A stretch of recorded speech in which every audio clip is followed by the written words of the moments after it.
You ready? I've been ready. What are we waiting for?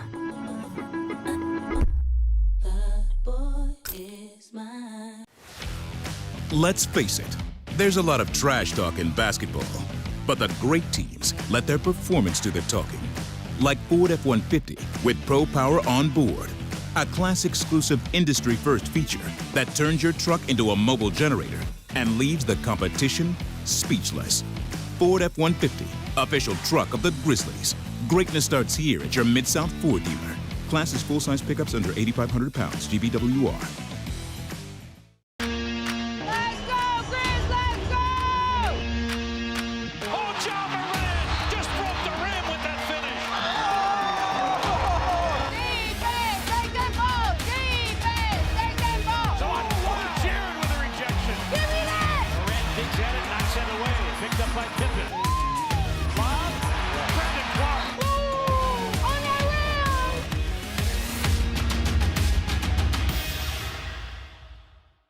Sonic Radio. Welcome back to Sonic RNDIO. That spells radio with me, the CIO. This just in, the new Sonic $1.99 menu lets you build a crave-worthy meal for just $1.99 an item. Whether that's a creamy shake, crispy tots, or a quarter-pound double cheeseburger. This just out. Ostriches. They're mean, not very cute, and in my opinion, way too big for a bird. Don't miss the Sonic Fun 99 menu. 5 items, always $1.99. Live free, eat Sonic. Tax not included. See menu for details. Why are you dressed like that, CJ? What the hell is wrong with you? CJ, can you do some high knees? Is that a towel he has tucked in his shorts? Why are we allowing this? It's a towel. Why are we allowing this? Tune in to the Jessica Benson Show with CJ Hurt live every weekday at 8 a.m. on YouTube at Grind City Media and the official Grind City Media app.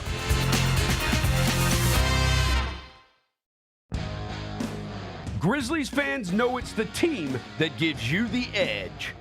Big River Steel does too. And much like the Grizzlies have recruited legendary talent, we want you to be part of our team. Are you ready to be part of something legendary? Then visit www.bigriversteel.com. That's www.bigriversteel.com.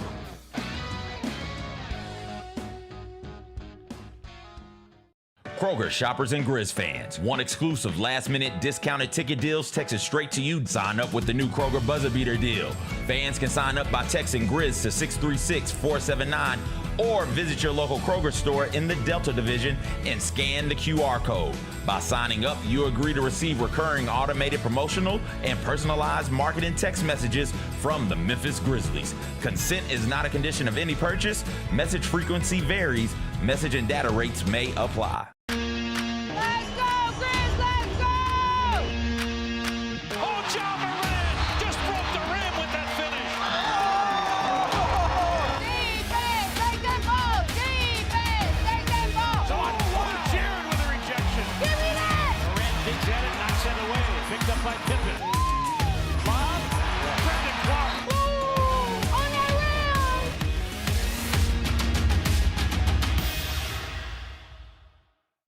Catch us if you can at Southland Casino Hotel and win your share of up to $1.8 million in free play and prizes. Join us for drawings every Saturday in May, June, and July.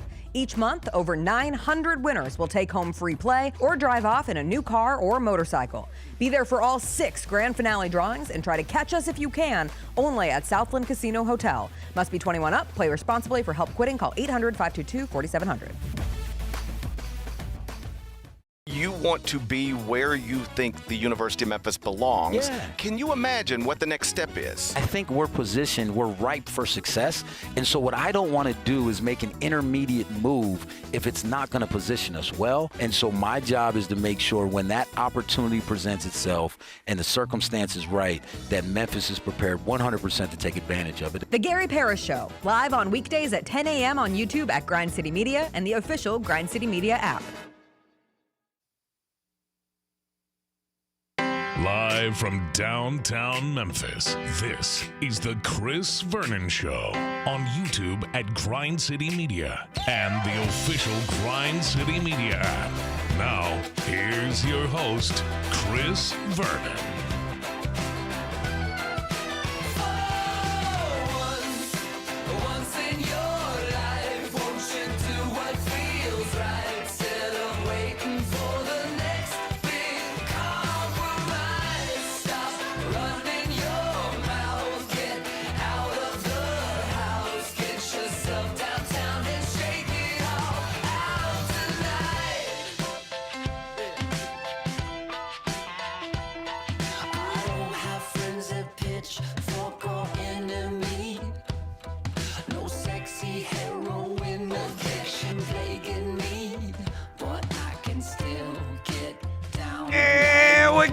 It's noon on GrindCityMedia.com. It's Chris Vernon Show. Welcome. It is the Monday, September 22nd, 2025 edition of the show. Today on the show, many of my Arkansas friends have texted me and said, take it easy today.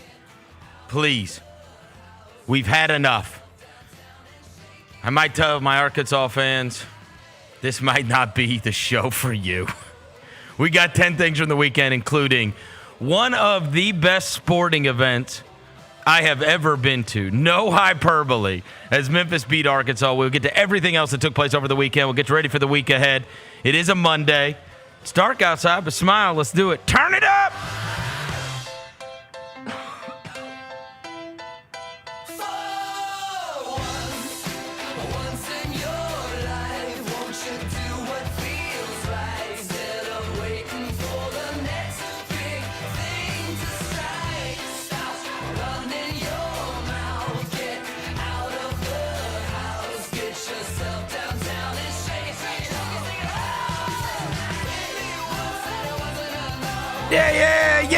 Yeah. Hope everybody's having a good day.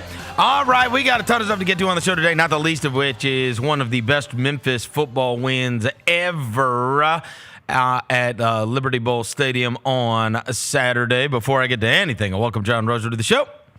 John Roser, a.k.a. the Cologne Ranger, the Body Spray Bandit, Senior Sack, Johnny Backpole, Johnny Bearcat, the Grim Roser, John Asparagus, Johnny Neck Carb, John Lance, he's Yogi Roser, he's Dr. Thunder, he's John the Polluter. What up? Hello, John.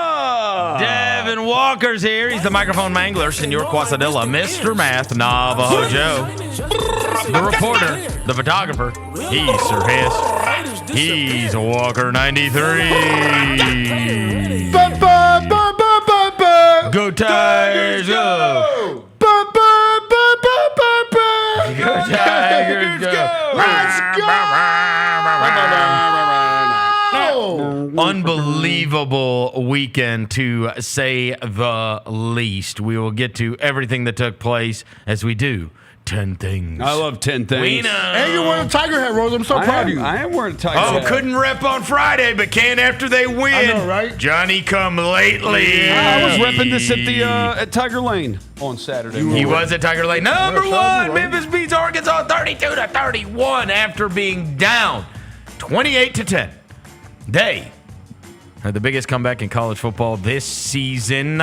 I went on Saturday to the Liberty Bowl to said game, and as I said at the very beginning of the show, this is one of the best sporting events I have ever been to. I took the entire family. We went with another family, and went down. I guess we got there probably around 9:30, something like that, 9:30, 9:40.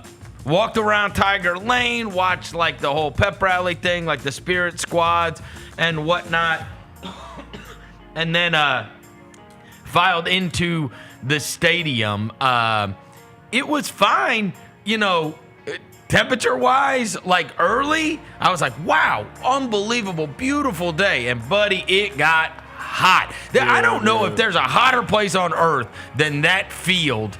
The turf is pretty hot. I was behind the Arkansas bench, And I'm telling you, these dudes were hot. You know what I mean? Because I was probably, I think we were like 12 rows up or something like that, and I was burnt.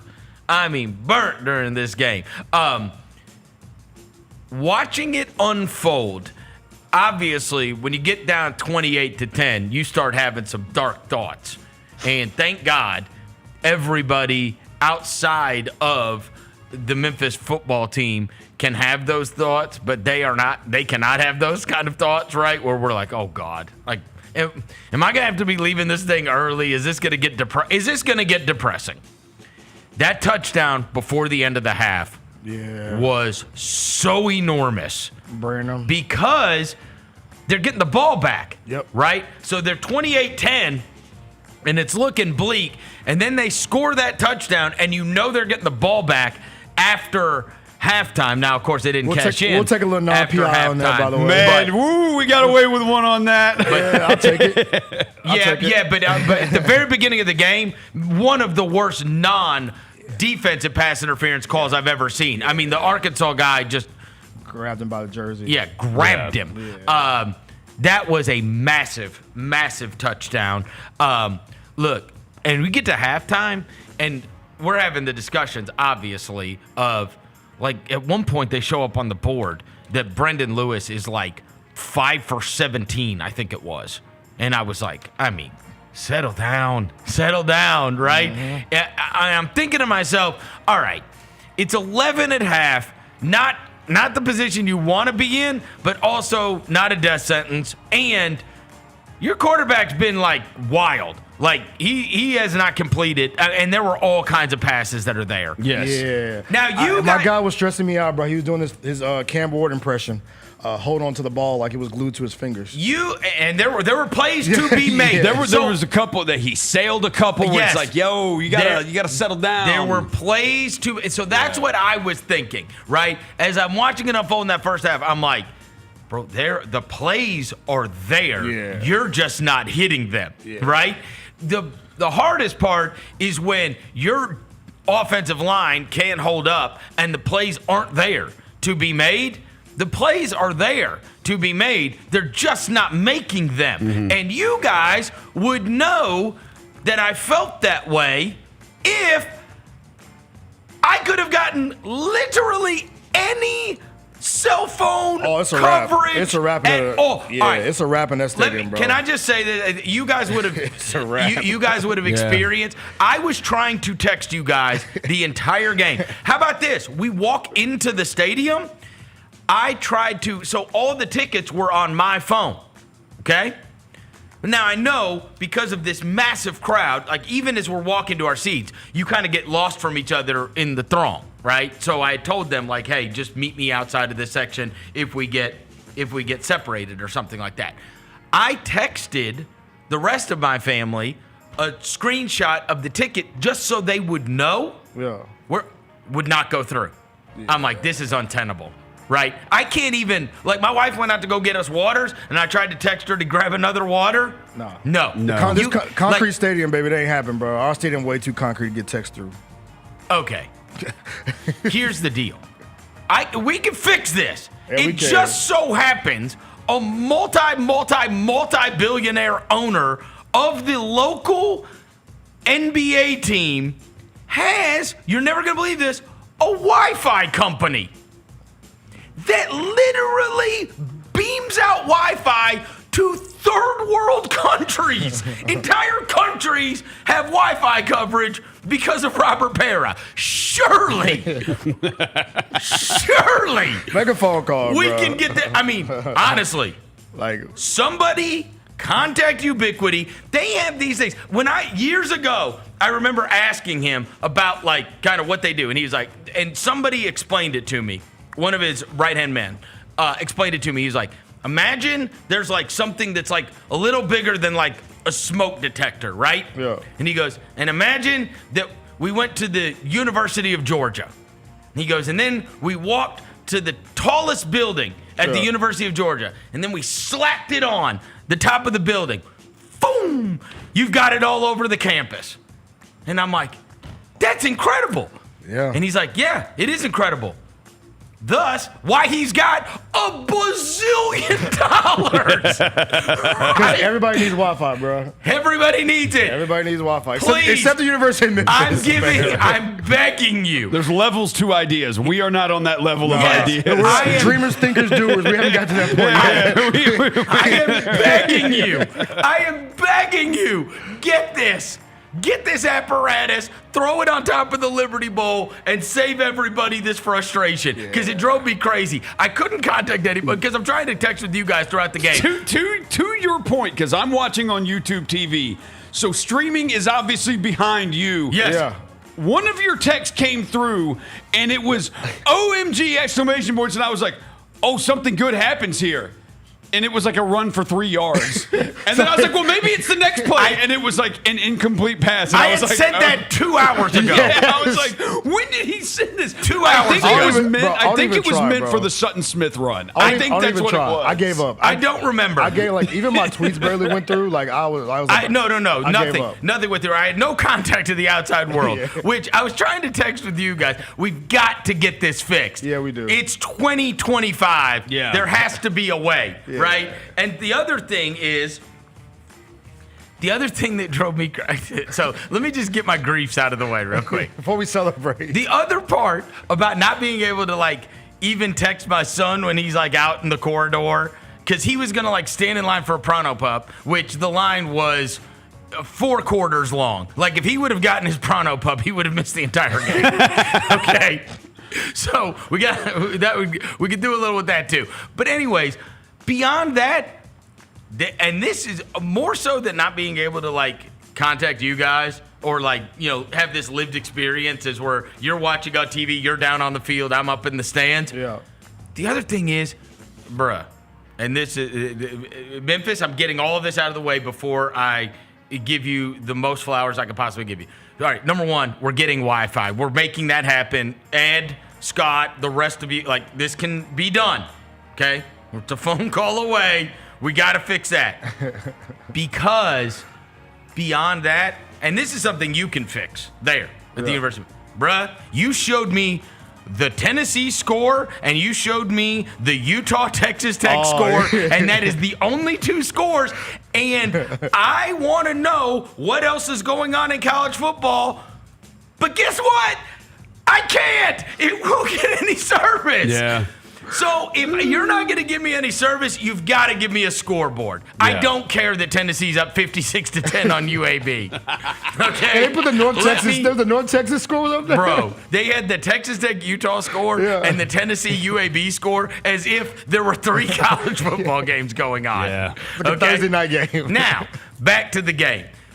When Ryan Silverfield gave his post-game speech and he was talking about, you guys are built different. I got so hyped up watching that because that is, you know, when you are throwing together a team, which that's what college football is now. Mm-hmm. When you're throwing together a team like that, and that is the type of response, and that is type of fight, and that is the type of camaraderie that is very, very hard to pull together. And you needed it more than ever when you're down 28-10 against an SEC team. And things are looking bleak. Like, that is the test of your team. Yep. And so that is a massive congratulations to Ryan Silverfield and the rest of that staff. Sitting in the stands was a very unique experience for me because I was around all manner of Tiger fans. At one point, one of the Tiger fans turned to me. This was after the double pass interception, which was one of the 5 worst college football plays I've ever seen in my life. By the way, fun fact, Vernon, that was our and guy, it was no reason. Our guy, C.J. Smith, who was the fastest player on Memphis, by the way. Yes. That was the first time he touched the ball in a Memphis uniform to throw a pass. And it was an arm punt, and there was no reason for it. We were moving the ball. He was wide open for a second. We were getting it just no. The guy next to me turns to me and he looks at me and he goes, "When I tune in on Monday, I hope I hear the Fire Silverfield segment." And I was like, Slow down.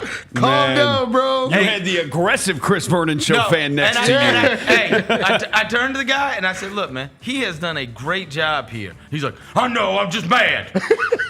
Fair. That's fair. That's fair. Hey, that was a sentiment because I was able to read Twitter a little bit through my Wi-Fi. Buddy. That's a passionate moment. Silverfield and the offensive coordinator, they were on their ass. Yeah. That's what I told them. They should have got rid of him a long time ago. Yeah, it was that. I mean, and there is such a fine line because if they don't pop that fumble out. So, first of all, let's get to the Sutton Smith thing. So, Sutton Smith's 64-yard run to take the lead was one of the most.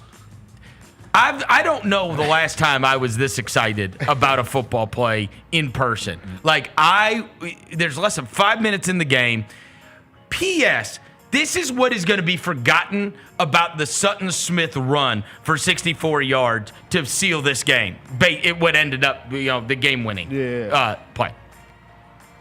That drive started on the 6. Yeah. The conversation I am having with my family is, you have to go 95 yards, but 94 yards. We need a 94-yard touchdown drive. Duh. That started on the 6. That play was the handoff a little shaky. Oh no, he almost dropped the handoff. Yeah, the handoff's a little shaky. That's the first time I've noticed that. Hey, well, obviously you're seeing it on the screen. It's 3rd and 2. Yeah. Crib. It's 3rd and 2 from the 36.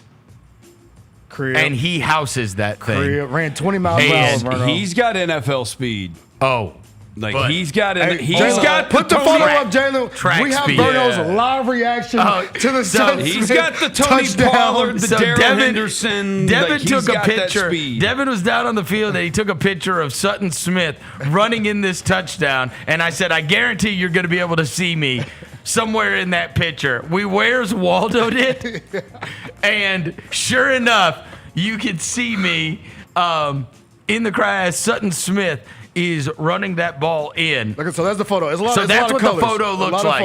And so I said I told Devin where I was sitting within the context of this play. Yep. These are good photos, by the way. I got to touch these up a little bit, but they're gonna go in the gram. No, these are really good. These are really good, and that's certainly a moment that I will always remember because we were going insane. Now, find Verno, Jalen. Find Verno. And I stand by my. We were going insane because we found me in the picture behind Sutton Smith. We zoomed in and did the Where's Waldo of where I was when Sutton Smith is running that in.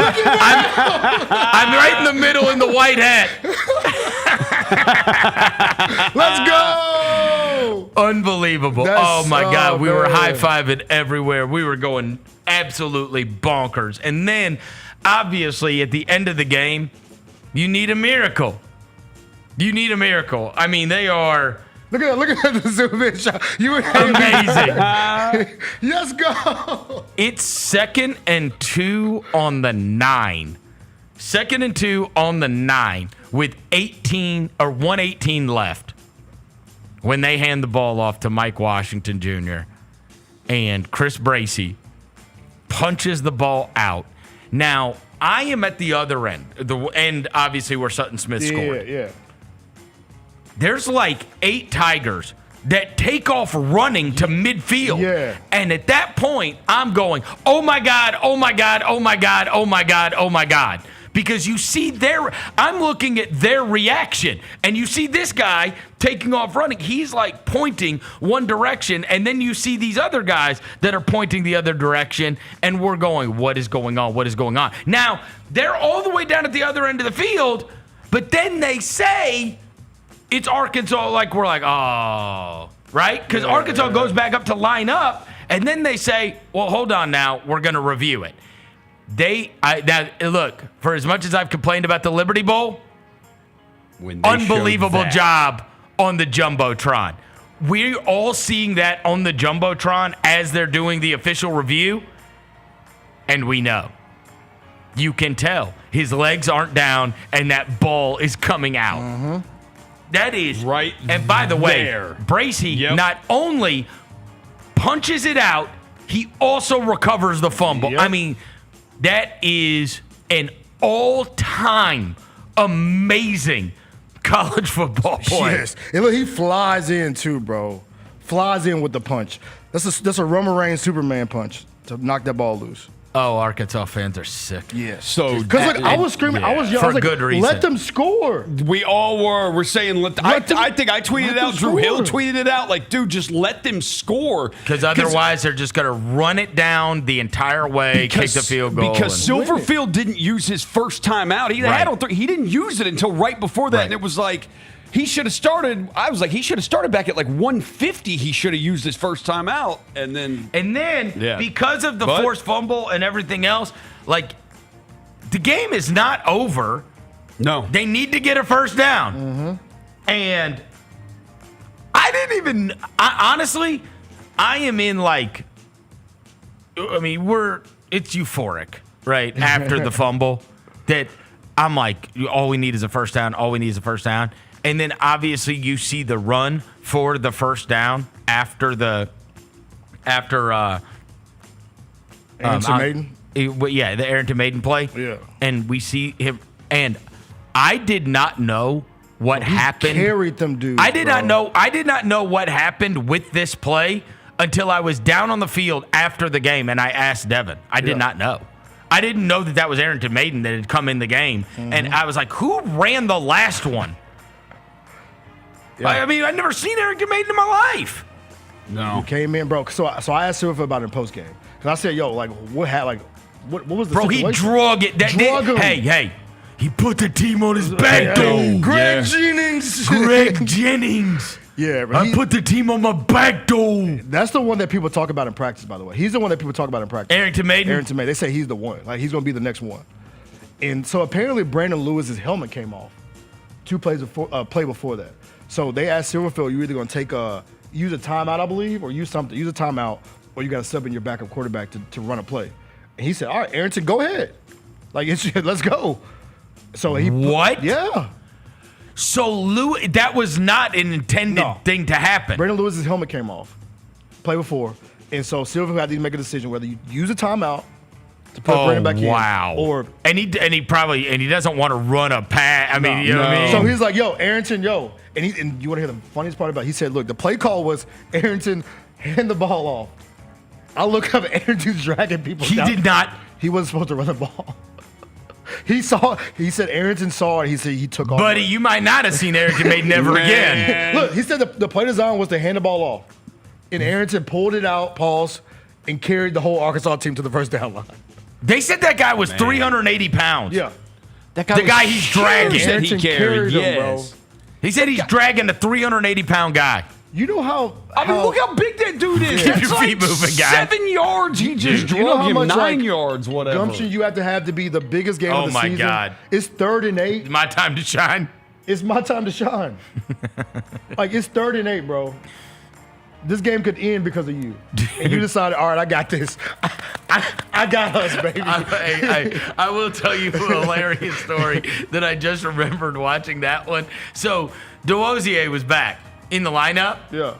And at one point, there was a group that was like in the row behind me. And I hear this guy and his wife having a conversation. And she was like, who is the guy you really like? And he's like, his name's Greg. Hey. And she's like, oh. And he's like, he's back this week. And she's like, oh, okay. So anyways, at one point, Arkansas has got the ball and is coming down. And Memphis gets a stop. Yeah. And the lady stands up and she goes, go, Greg! And he plays offense. He was trying to get her into it. It was the last time she screamed the whole game. Greg is crazy. She yelled, go, Greg. Go, Greg is crazy. She yelled, go, Greg. I had so much fun with that. I thought that was the best. She said, go, Greg. Go, Greg. He said he plays offense. She's like, oh. At least you tried, man. She was just trying to get into it. Yeah. She said, "Go Greg." Go There's Greg. probably a Greg on defense. Yeah, somewhere. Yeah, there's probably Go one. Greg. Yeah. You know what? Go Greg, no matter Greg. what. Go Greg. Go Go Greg, Greg. no matter Jeez. what. But yeah, hey, Aaron. But shout out to Arrington though, bro, because like you said, you know how much calm confidence you have to have. Oh my God. The game is on the line, bro. I hadn't played all game. I ain't been out there all game. And Silverfield called you and say, "Yo, Arrington, go." Shout out Arrington, mate. Some of the great numbers from after the game. Memphis is 26-5 in their last 31 games, and they've won their last 4 games against Power 4 opponents. That's actually more than that. Last 4 against Power 4 opponents. Obviously at home, that's now 6 in the last 10 years. You don't come to Simmons Bank Liberty Memorial Stadium and walk out with a win. Also, 17-2 in the last 19 games.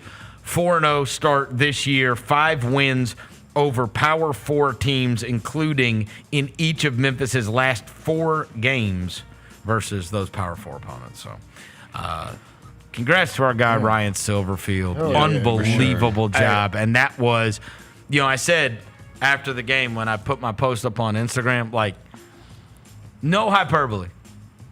We will remember that one forever. Yeah. Like, that one will be remembered forever, for sure. Hey, by the way, I love how I should have posted it, but Ryan got to pop his shit after the game. That shit was so funny. Oh, yeah. Someone asked him about like the power of like beating Power 5 teams, and then my guy rattled them off like it was like ABCs. Oh, yeah, shout out to Ryan, but he was like Iowa State, West Virginia, Mississippi State, Arkansas. He was like rattling them off like he knew. Like he was like, it wasn't like hesitation. He was like, yeah, I beat them, I beat them, I beat them, I beat them, I beat them. Good for him. Pop your shit, Ryan. Good for him. Let all like that was a reaction when they said it was a fumble.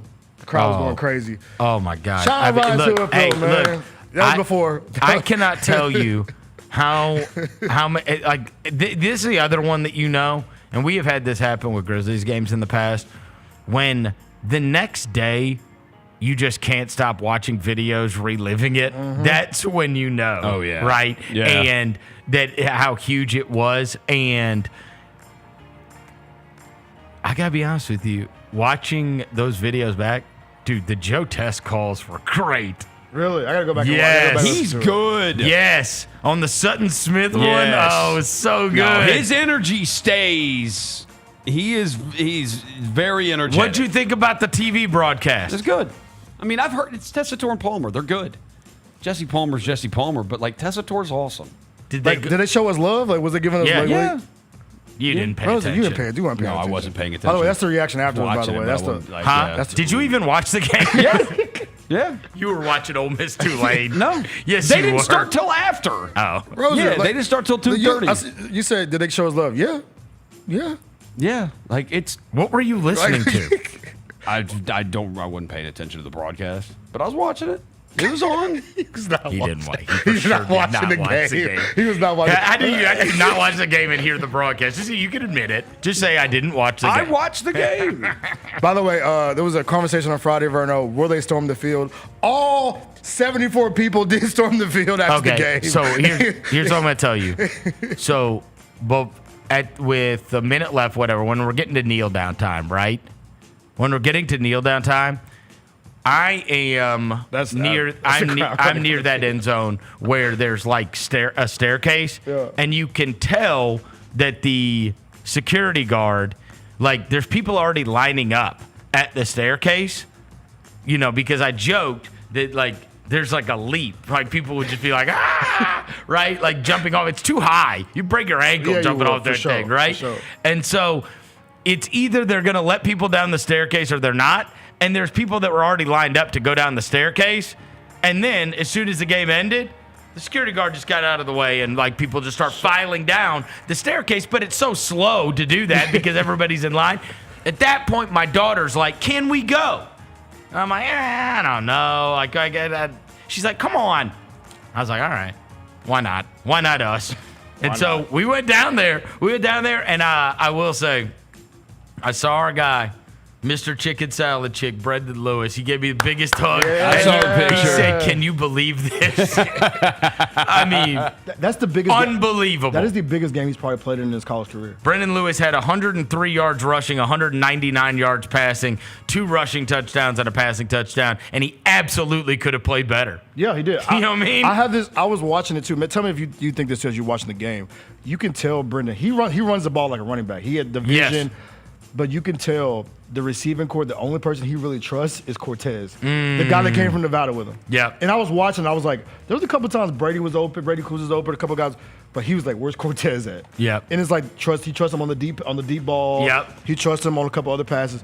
He could tell, like, yo, when it comes down to there's it, chemistry. That's reps. And I think I asked Frank about it. He said he had written a story about him actually saying, like, I got to get chemistry with the other guys. But, like, that's why he's like, it was so important to have Cortez with me. Right. Because he's Somebody like my safety blanket, right? Yes. Like the deep ball down the field, like the guy that picked off, that was to somebody different.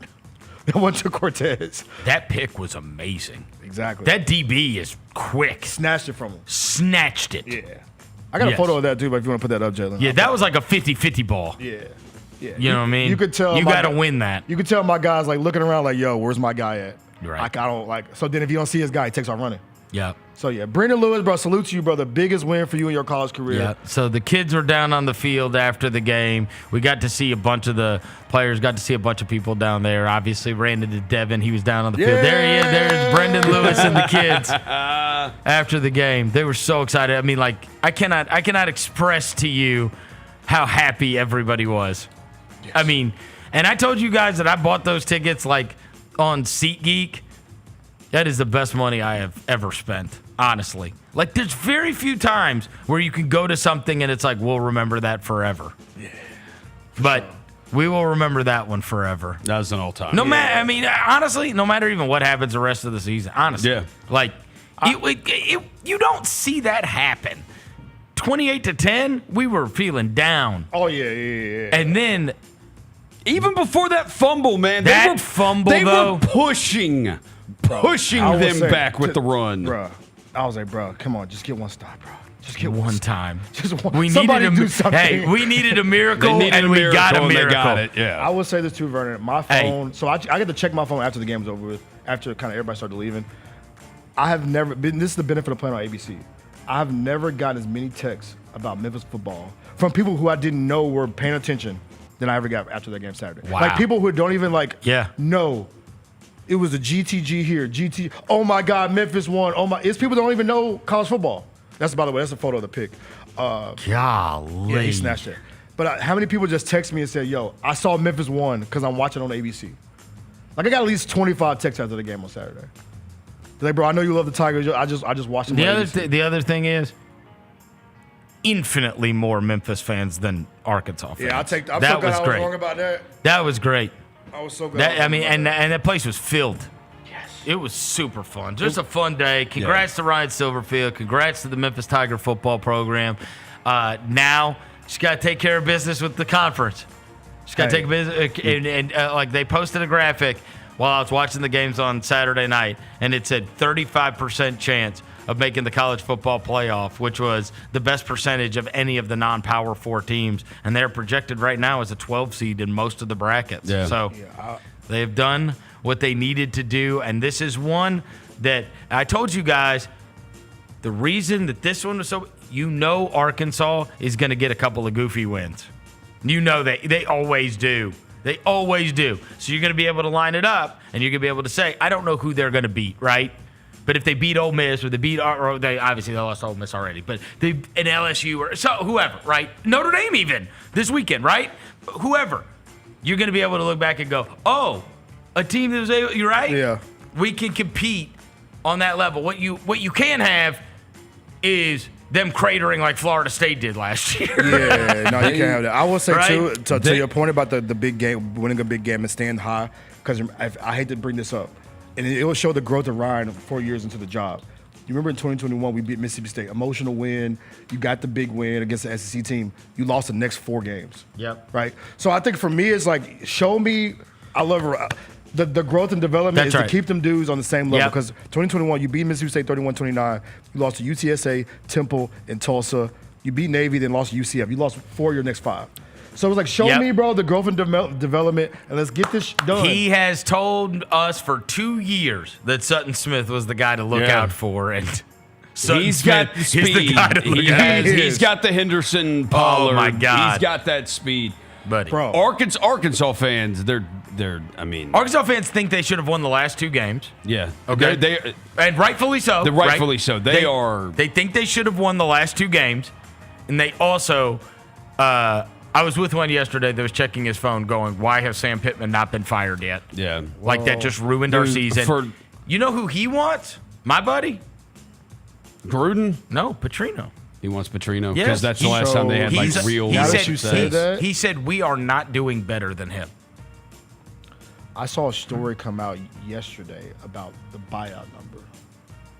But it changes. It's such a convoluted. His buyout is so convoluted that it changes on wins and losses. I'm not kidding. Yeah. But it's like $8 million. Yeah. It's not like one of these 70 millions when we're talking. You remember like the Jimbo one, or like even when they're talking about Billy Napier's, or they're talking about some of these other guys. It's like, bro, if you want to buy him out, it is not. Arkansas's got money, bro. We'll see what happens here on this run because they go now. Notre Dame at Tennessee, Texas A&M. The Texas A&M game's always like. That's always a goofy game, but Texas A&M. You know they'll get a big win. They'll get a big win. It'll make our win look even better. That's what I'm saying. For me, I told some of my Arkansas buddies, I said, dude, this is where I would have been totally out on Pittman. When they literally came out in the fourth quarter out of the 2-minute warning, 2-minute timeout, and got an illegal substitution. I was like, dude, that was like a 5-minute timeout. How do you come out of that and have the wrong personnel on the field? I mean, I almost crashed and out got a 5-yard penalty. I'm like, how does that happen? We did the same thing, Rosie. We came out of a timeout and got a freaking delay of game. We did. I said, bro, what are we doing? Ryan Silverfield, it's your time to shine, man. It's your time to shine. Shout out to Ryan, man. Go for it. No more Ryan Silverfield slander on the internet, by the way. He's winning the games y'all clowning about a couple years ago. Number 2, college impressed. All right, we'll just run through these rest of the games. Obviously, Memphis was number 1 with by a wide margin. So I told you they were only updating me on 2 games at the Liberty Bowl, but one of them, every time they put up the score, I was like, really? Money well spent at Texas Tech. Oh, yeah. I mean, to go into Utah at 11 a.m. game and win by 24? With their backup quarterback. Golly. The kid got knocked out of the game. Baron 34 to 10? Dude, no. Their backup, the freshman Hammond, was better. Wow. Than Morton, who's like the Heisman Trophy candidate. They weren't doing crap with Morton. They were only up 10-3. He got knocked out, and this Hammond kid came in, and he's just freaking awesome. He's awesome, huh? Yes. Money well spent. There's been a lot of stories about how much Texas A&M has spent, or Texas Tech. Other one that we got to mention is Indiana. Oh, my God. 63 to 10. We had wondered if Brett Bielema and Illinois deserved to be in the top 10. That was Diamond Tester. Emphatically. we got an emphatic answer on that one. 63 to 10. That Kirk Cignetti. I mean, bro, this dude has walked in to Indiana. Is this guy the greatest football coach ever? No, he really might be. I mean, Indiana? No, dead ass, he might be, bro. If you walked into Indiana and built them into this in 2 years. You have a Heisman Trophy favorite right now. Bro, Mendoza was 21 for 23, 267, and 5 touchdowns. And I will never forget this. We had on Phil Steele before last year's college football season, and he's the one that told us about Kirk Cignetti and Indiana. And he said, and he was going to have it was Curtis Rourke, right? Was his guy last year. And he said when he called him at the last school, he said, this is what I'll always tell you about Kirk Cignetti. Now, this guy talks crazy all the time, too. Cignetti, like, he lives it, right? He's got, like, his chest out. Like, he's the guy that said, I win. Google me. Right? Yeah, right. Yeah. Right. All-timer. But Phil Steele told the story about how at his last stop, he had his starting quarterback got hurt. And he said, Kirk Cignetti said to me, it doesn't matter who my quarterback is. Go look, Phil. My quarterback wins Offensive Player of the Year in the conference every single year. He was like, oh, okay. Okay. And then last year, the freaking Rourke guy was unbelievable. And they played in the playoff. And now this year, he gets this Mendoza guy. 28-25, 5 tutties. What? Yeah. It's insane. So I found his numbers are crazy. Since taking over the worst program in the Big Ten, Kurt Cignetti, 15-2 overall, 14 double-digit wins. Only losses were to teams that played for the national championship, Ohio State and Notre Dame. God. Yeah. No, it's Indiana. It's Indiana football. That's the thing. Yeah. It's Indiana. It's crazy. He ruins it for everybody else. He does. Yeah. He ruins it for everybody else. So if you're an Arkansas fan, you're sitting there going, this guy freaking got Indiana playing in the playoff. Why can't you? Florida fans Right. are for sure Yeah. doing that. This guy's got... Yes. How's he got a crack at Indiana, What's bro? our... Don't tell me it can't be done. Exactly. Yeah. Look at this guy. But the Yeah. truth is, it really can't. That is crazy. That takes a special level. What of he coach. has pulled off. Yeah. Holy mackerel. And what a beatdown. 63-10? 63-10. And there's screenshots of him, bro. He was still mad when they were up 56-10. Like, he's like, yo, like stone face, like not even celebrating. Like real, Kurt Cignetti, real football guy. Real football coach. Unbelievable. We got breaking news. Bruce Pearl We talked about is this a couple weeks ago, retiring. Vernon. We talked about it a couple weeks ago, and it's We true did. now. Bruce Pearl's retiring at Auburn, and Stephen Pearl, his son, is going to take over. Okay, so 2 things on this very quickly while we interrupt the show. Bruce Pearl expected to leave as the head coach at Auburn.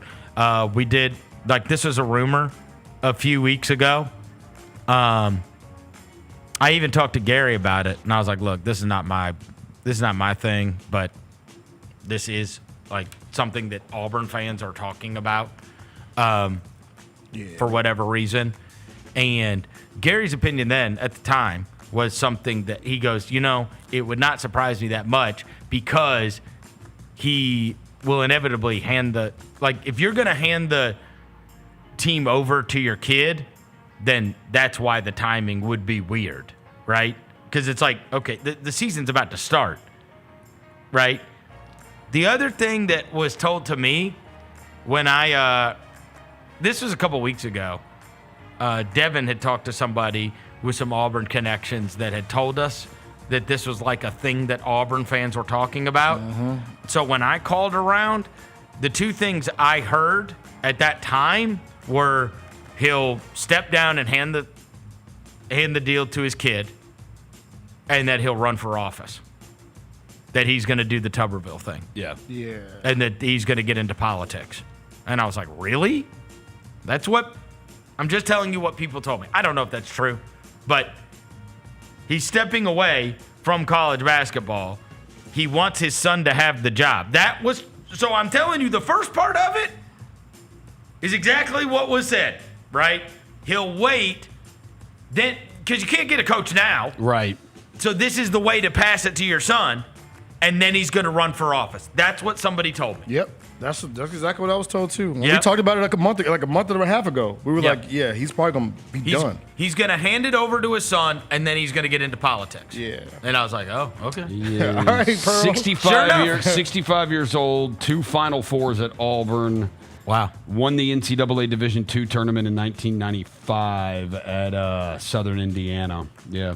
And then everything. And his 35-year-old SEC Player of the Year's gone. Yeah, Right? won the Not SEC. approved. Won the just paid SEC that point tournament guard, twice. like, so much money to come back. Yeah. What's the little Big story. What is that? Yeah. I think Pettiford. Yeah, Pettiford. Todd I Pettiford. think maybe in a different time we would be like, oh my God. Yeah, But like anything is possible, bro. This time. I mean, literally, this came up a few weeks ago that this was being bopped around as a rumor, and that's exactly what we were told. Yeah. He'll hand it over to his kid, and he'll run for office. And I was like, why? That's what he wants to do. What he wants to Okay. do. All right, Bruce. Great college basketball coach. Yes. Phenomenal. Great. Yes. great. Two Final Fours at Auburn. By the way, I'm sorry. Like the timing is weird as hell too. Though, by the way. No, this is why the timing is. Your season starts like 2 weeks. No, that's why you do it. Because you want your son to get the find job. a coach. You can't find a coach. Oh, so my son has to. Yes. Yeah, if you do this back in June, they can just find a new coach. Right. Big brain. Yeah. Big brain. Yeah. You do it in May or June, you can get a coach. The closer you get to the season, then you know I'm handing it over to Steven. Yeah. And sure enough, he handed it over to Steven. Auburn fans have been talking about this for a while now, though. Yeah, I just texted our Auburn person, and she hasn't said anything, but she's probably crying right now. Sure enough. All right. Other ones on the college impressed. Miami pummeling Florida, 26-7. Bro, DJ Lagway had 12 completions for 61 yards. Florida's offense is so bad. Sucks. And 8 rushes for -8 yards. Look, bro, we called it, bro.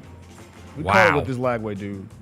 We got worried when we watched the Netflix show. It just didn't look like he had the it factor, bro. There's also a video. Sometimes you could tell, like if you know, there was just a people thing that we made us uneasy. Like, I don't know. It doesn't feel like the kind of guy that's leading you to the promised land. And there was a video coming out too that I saw, and I was like, okay, it makes sense. When he first had like a red carpet event, Cam Newton was like meeting him. He had a wrinkled suit on. DJ Lagway did. Oh, he did? I'm like, yep. The signs were there, bro. The signs were there. Other impressed. I texted you guys on Saturday night when I was watching games. Nobody in all of football, and I think Pacheco obviously was the Missouri a big running one back for this. Yeah, nobody runs like their life is on the line like Ahmad Hardy at Missouri. I mean, there's like refusing not to be tackled, and then there's this guy. You want to talk about, it doesn't matter if 5 guys have a hold of him. Yeah. He just keeps running through them. And the other kid, Jamal Roberts, their other running back, he runs hard too.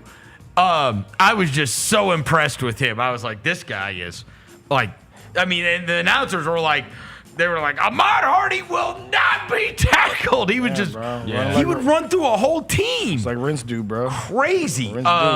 Other impressed, Kansas with their monster win, 31 points over West Virginia. And West Virginia can't handle success after their win over Pitt.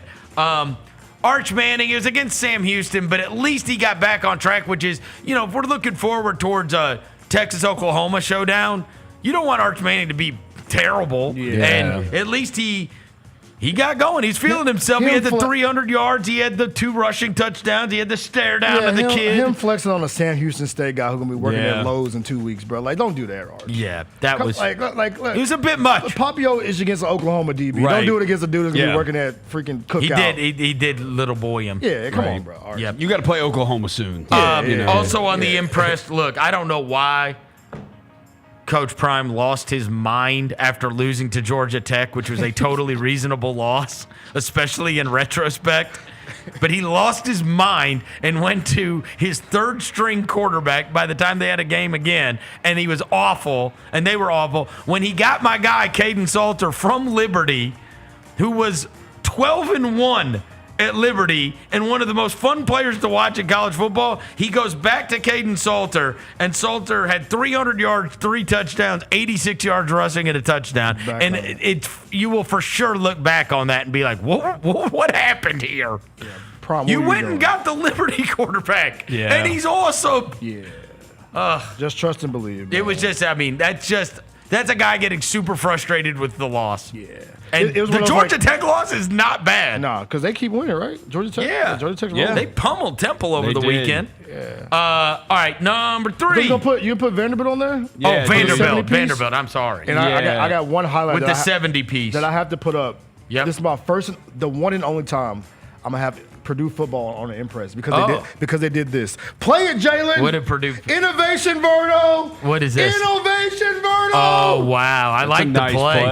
I saw that play and I was like, I gotta send this to the chat for Impress. I do like this play. That is really good. That's really well executed. They got beat by 1,000. They did, but it's still. Look at that. Let's look at that. No, it was a cool play. Patrick Mahomes gonna be doing it next week. Yeah, they did get beat by that. The reason for Vanderbilt is because they scored 70. The last time Vanderbilt scored 70 points in a game, November of 1918. Exactly. Wow. Look. Against Tennessee. Hey, they might do it again next week. They play, I think, Utah State. Yeah. At Vandy. What so, a time that we got Vanderbilt football. I know. Putting up 70 burgers. Unbelievable. Vandy. Unbelievable. Diego Pavia, baby. Turn up. Yep. Number 3, college football depressed. I mean, obviously Clemson. We played Dabo's press conference last week. Buddy, you better have your resume completely memorized. Hey. I mean, they're 1-3. They lose 34-21. And just an unmitigated disaster, truly. Bro. Because it's not about losing to, like, they haven't played a team that their fans think they should lose to yet. Yeah.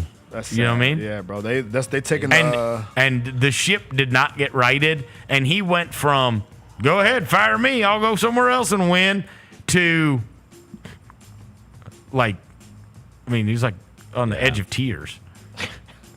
It's getting super depressing. Dabo, man, it's gotten super depressing with Clemson. Look, Dabo, you said I'm gonna trust my program. Yep. I'm not gonna allow no transfers in my program. Yep.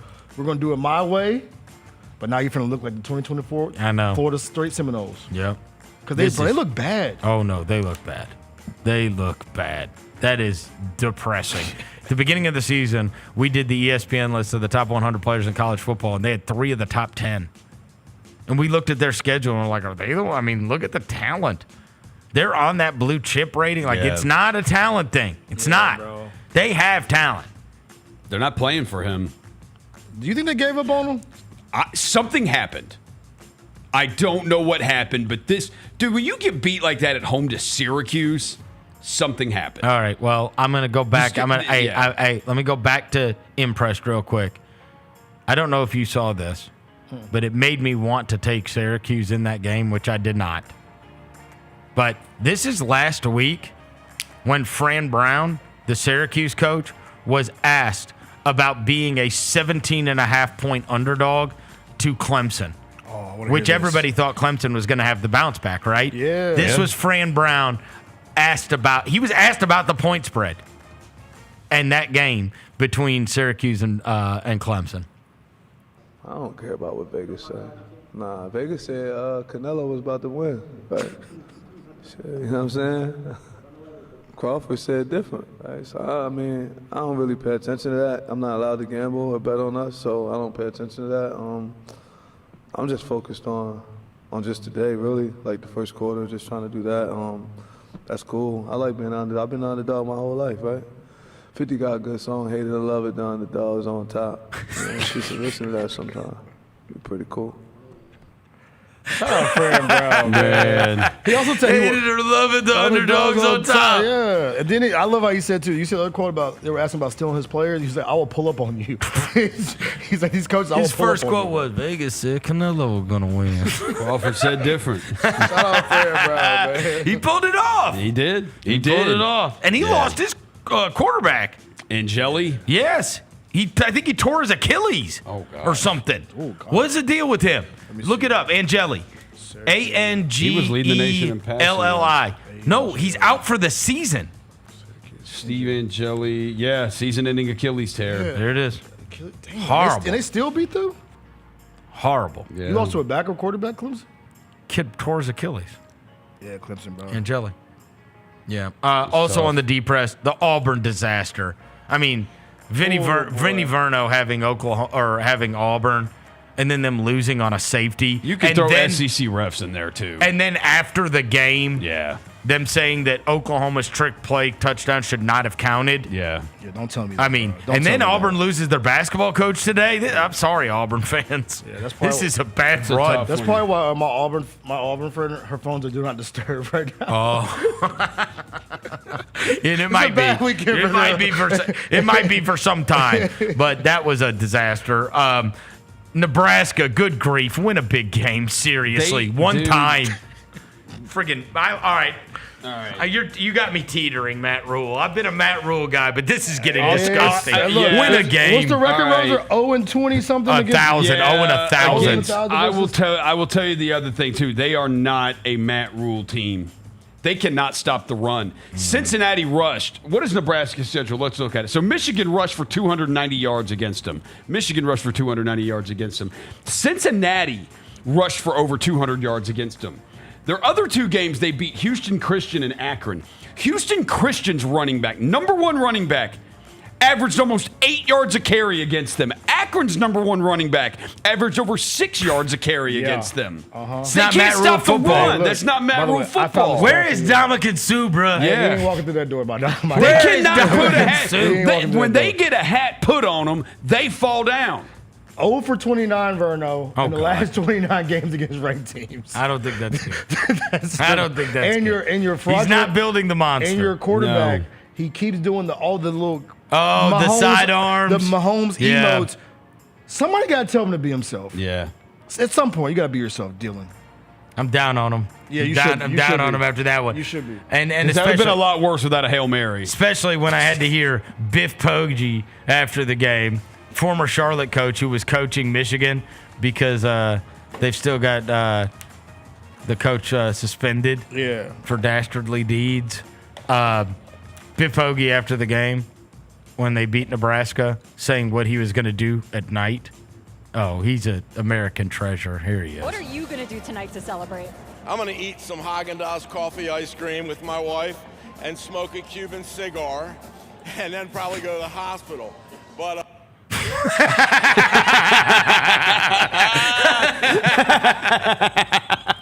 Biff, come on. Shout out Biff Poggi. It probably It's go to real the football hospital. guy. Yeah. That's a real football. Haagen-Dazs coffee ice cream. That's a deep cut, bro. I ain't never heard that before. That's a good shout out because he'll have about a truckload show up at his yes, house he today. will. That's how He's you- going to have an unlimited amount, and it's probably going to kill him. Oh, no, He'll go to the hospital. Yes. He's For going to real, be we'll go to the 500 pounds by hospital. week 7.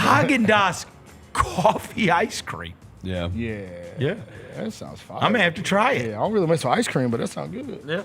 Also on our depressed, I let it go because I was still so happy about the Memphis game, but Jessica Benson deserved a text. Yeah. What'd she do? She got us all on this JKS Yeah. guy. Oh, no, he Yeah. turned into a pumpkin? Oh, dude. Buddy, a pumpkin, a rotten pumpkin. Oh, no. Yeah. Dude, 17 for 38. Oh, no. 2 picks, and they get beat by San Diego State 34-0. Oh, no. He was sniffing himself, huh? Yeah. He was feeling himself a little bit too much. I mean, we And were all sniffing. about it. Too many people. JKS. Yeah. Hey, look. No. Don't read your press clippings. I know. He turned into a rotten pumpkin. Yeah. See, that's why you don't read your press clippings, man. It was too Also, much JKS on the love. depressed, Bill Belichick, 34-9 to Central Florida. It's not going great at North Carolina. How long- He's no Kirk Signetti. How long is it going to take?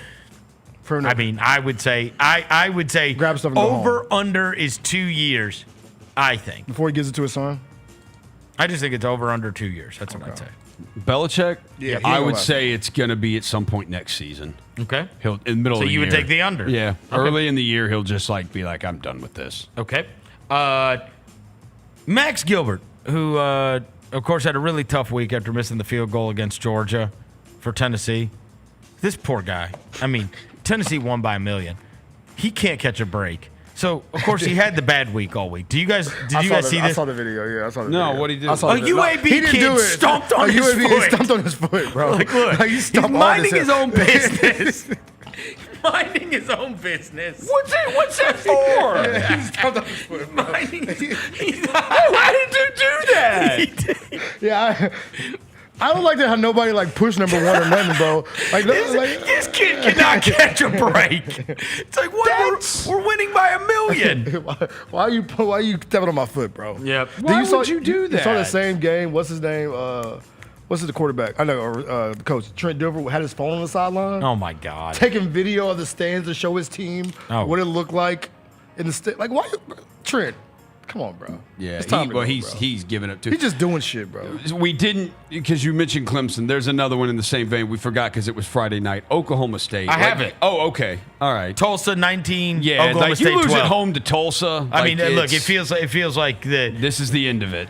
for Gundy and Dabo. Yes, Like yeah. two guys that were amazing for a long time, had great football programs, but those football programs are just not what they're supposed to be. I now. think Dabo can still be good, but he's got to adapt.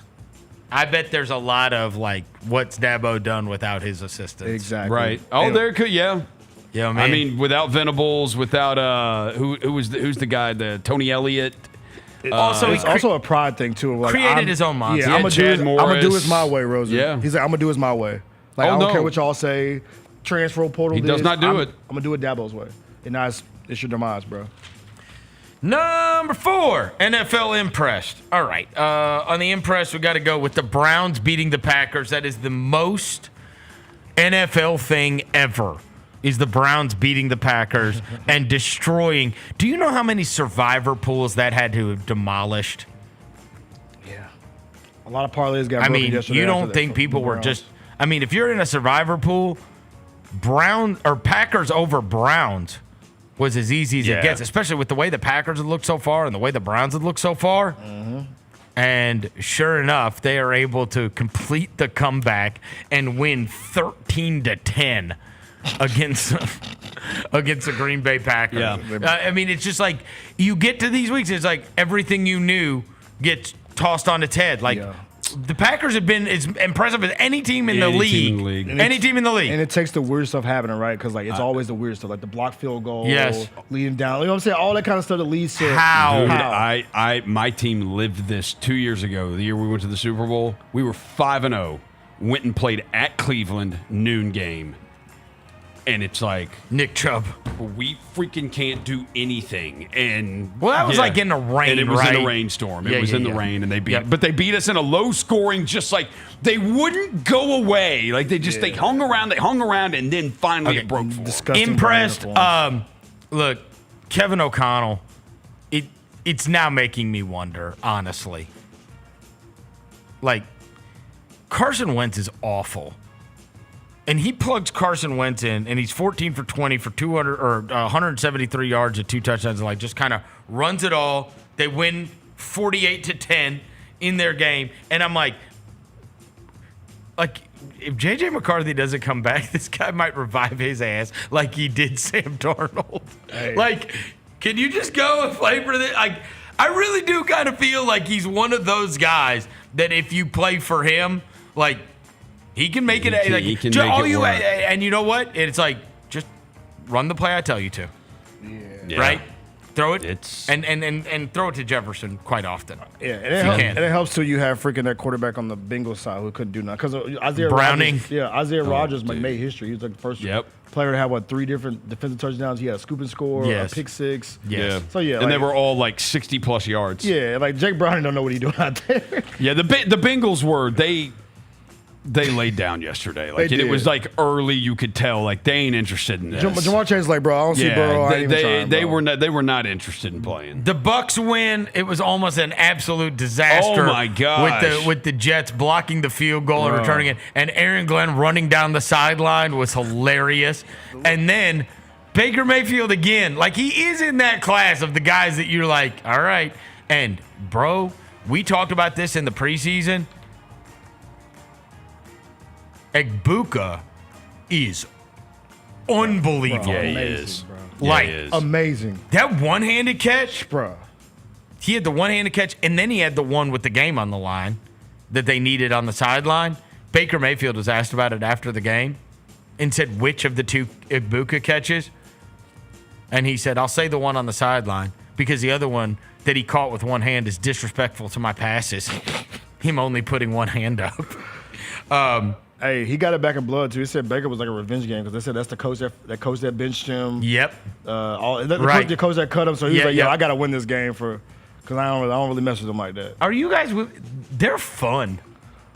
The Bucks are fun. I like Evans. I like Egbuka. I like Bucky Irving. Yeah. I love Baker. Evans got hurt, Like, so they're we'll see fun. on that. They got my boy Vita Vea doing a little. Vita Vea. doing a little. The Bucks are fun. They're gonna get. I think they said next week they hope to have Tristan Wirfs and Godwin back next week. They're a fun team to watch. Yeah. Like their games have been entertaining. And by the way, shout out to the Bucks bringing out them creamsicle uniforms, bro. Them joints are so tough. Okay, hot take. They're horrible. What? Everybody loves them and they're ugly. I don't take fashion advice They're from ugly. you, John Roser. They're ugly. The red and gray look way better. They make me think of Reggie Cobb. Nah, them creamsicle make joints me go crazy. Ugh. The white with the little cream. Ooh, Shout out to the I Bucks. know everybody loves him. I like him too. Yeah, Bad everybody take, does. Roser. No, It's a bad take. It's a hot take. No. It's a great take. No, you just Those don't jerseys like. are ugly as hell. You just don't like it because that's what's on Steve Young's rookie card, right? That's part of it too. Yeah, that's part of it too. The rookie card of your favorite player you can't own because he's wearing Buccaneers. Part of it. Not gonna lie, it's part of it. Part of it. That's why. Part of it. He resents. He resents the Steve Young rookie card. Yeah. Panthers. What was that? Bro. 30-0 over the Falcons. I told you. That's I texted y'all about this, bro. No, it's bad juju for cutting Young Ho. Yeah, it is. You can't cut Young Ho. I was joking with William yesterday, and I said, I cannot believe they cut Young Ho, bro. You can't. If you asked me to name 3 Falcons, he would be one of them. Always. Young Ho is always one of the ones you name. You can't get rid of Always. Yeah. He's like all-time Falcon. Yeah. Young Ho wasn't all time. I know. And you got rid of him because and now he just missed the kick. And now you get beat 30-0 by the friggin' Panthers. And your quarterback doesn't know what team he plays for because yeah. he keeps throwing it to the other team. Unbelievable. They did, but that new dude did kick like a ton of field goals against the Vikings and won last week. Like he did do that. He did. The new guy did do You that. can't get rid of Young Ho, bro. He is the Falcons. Bro, the streets are calling my boy Michael Penix Desmond Ritter with like a do-rag.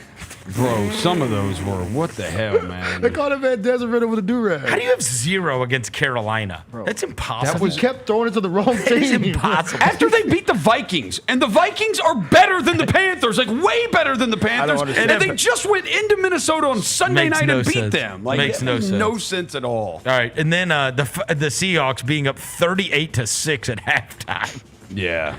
Relegate the Saints, bro. Without, like...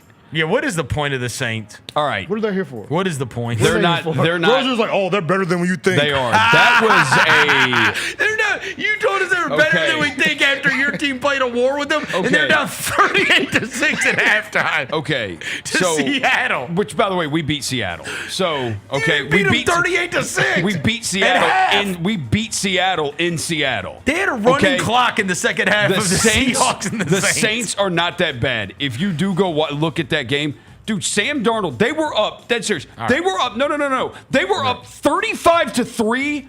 Sam Darnold had completed 7 passes, and they had like 9 yards rushing. It's because they just freaking, they had the punt return, they had the punt block. Roger, that's a part of football. It was all special. Yeah, but that's also freak stuff. And yesterday was a freaky day in the NFL. Like it was. It was There a freaky ton- day. It was a freaky day in the NFL. How freaky? I'll tell you tomorrow in NFL Notes.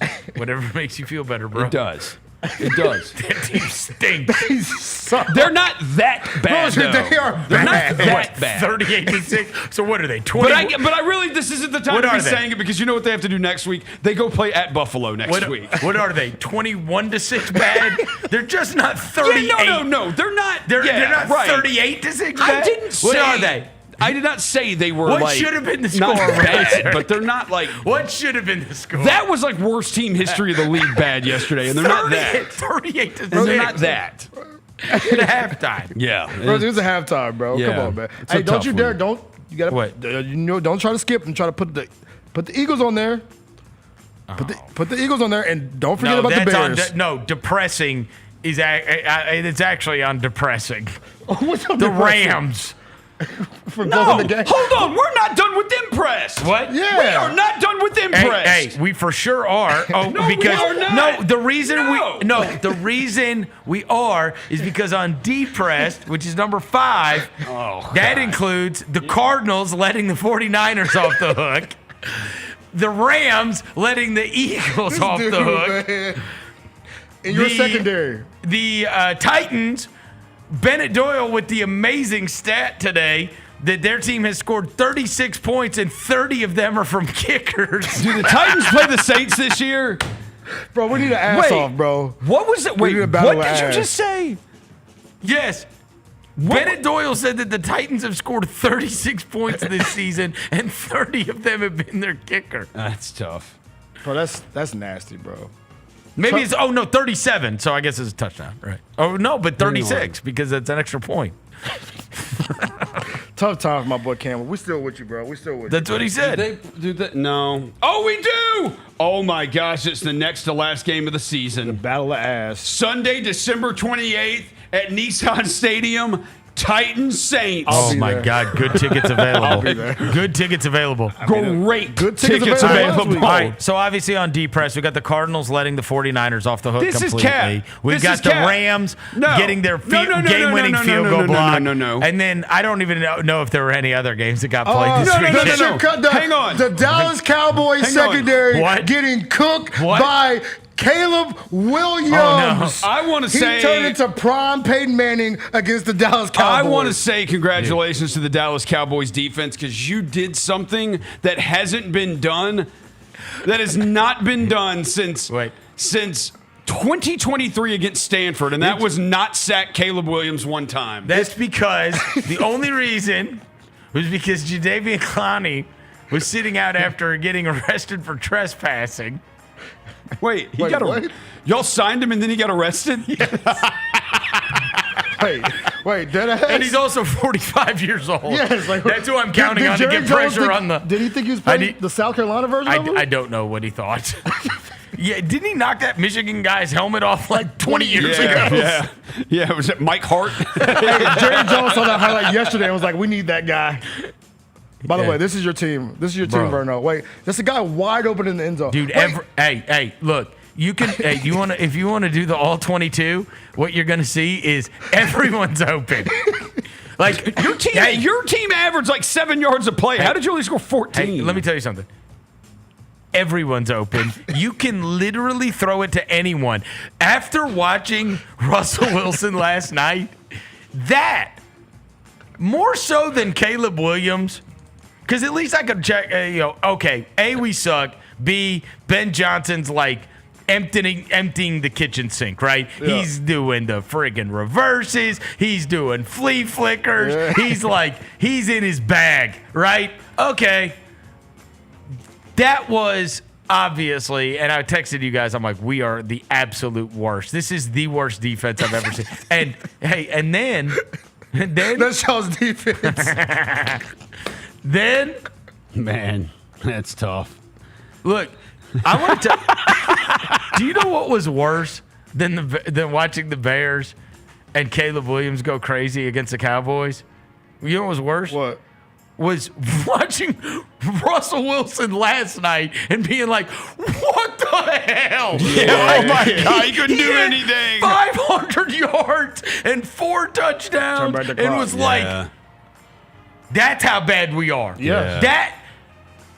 When I watched Russell Wilson last night, that's what made me like, oh my God. We are that bad. We're that bad. We're that bad. Because I'm watching him now, and he was a Hall of Famer a week ago. His game log right now is, when he played against the Washington Commanders, he was 17 of 37 for 168.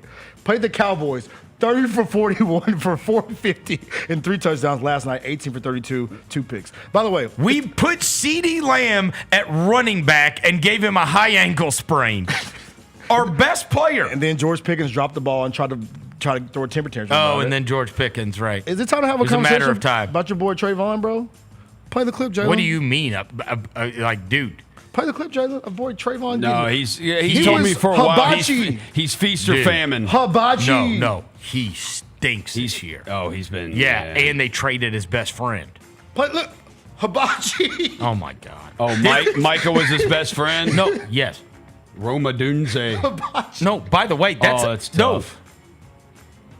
And then he got hit with the flea flicker. Yeah, which was the slowest developing flea flicker. It was. The guy threw the friggin' lateral 60 feet in the air. Dude. Caleb Williams like, all right, here, now I'll catch it. Now I'll air it out. And Tom Brady's like, he threw it flat-footed. I'm like, he could have thrown it anywhere. The guy's open by 65 yards. Who gives a... Dude, that... Russell Wilson. Russell Wilson, the worst 4-play seekers. Dude, I know. Watching Russell Wilson made me hate the Cowboys more. I'm like, this guy is awful. And he threw for 450 yards against us. Oh, my God. Hey, luckily, you know what? It's not like things can get worse. Oh, wait. We play Micah Parsons in primetime next week. Oh, you do? Oh, it's a disaster. It's a disaster. Y'all do play Green Bay. It is a disaster. Oh, no. Yeah. Yes. Things are already terrible. Yeah. They're going to announce CeeDee Lamb's got a high because That's tough. You lost CeeDee. The high ankle sprain. It's exactly what it was. Yeah. I promise you, because I've seen it 1,000 times. Right when your ankle twists this way, and he got folded up. Right, it doesn't right when you turn an ankle in. Right, that's a regular sprained ankle. Out, it's more of a lower leg injury, and he just got folded up when we handed off to him, like his stupid coach used to do with Deebo Samuels. Yeah, why did They're not running backs. Why did he put him in running back? They're not running He's like backs. 130 You're gonna get him pounds. hurt. You're gonna get him hurt. They're not running back. Oh. They shouldn't be. Look, guys like CeeDee Lamb should not be getting tackled by guys that are 260 to 360 pounds. No, he's like 180 pounds, soaking wet. You can't win without your best players getting hurt. Can't relate. Oh, God. Can't relate. When do you play somebody? I mean, do you play anybody ever? I mean, it's How got to is be your schedule like it this? has to be tough for you. Oh, my God. After 3 weeks to only have one big dub, and I'm sitting over here with one. I'm losing count, but it's I think three. He has three big dubs. Snuck by Sam Darnold, Spencer That's a Rattler, road dub, and the Arizona Cardinals. Yes, big dub, home dub, without Brock Purdy. I don't know how he watches without Brandon that. Ayuk, without Juwan Jennings, without George Kittle, without Nick Bosa, without Ben Barch. Shout out Ben Barch. How do you watch? How do you watch those 49ers games? Are they fun to watch? Bro, this is the amazing thing. We had 366 yards yesterday, and we only got 16 points. It's incredible. Incredible. Hey, it's a big game for my dog tonight, so I can't really speak. Incredible. Right now. You play the most and Ricky Pearsall. Learn the name. He's one of the best receivers in the league. Oh, my God. Shout out Ricky P. Your games are so boring. Shout it's out beyond Ricky comprehension. P. Honestly, they should show them to terrorists to get them to talk. The fourth quarter was entertaining. The first three quarters of that game sucked. I will be honest. Put them in a room and turn on the 2025 49ers, and they'll be like, I'll tell you where the bomb is. No more. Turn it off now. Okay, then. I'll tell you what.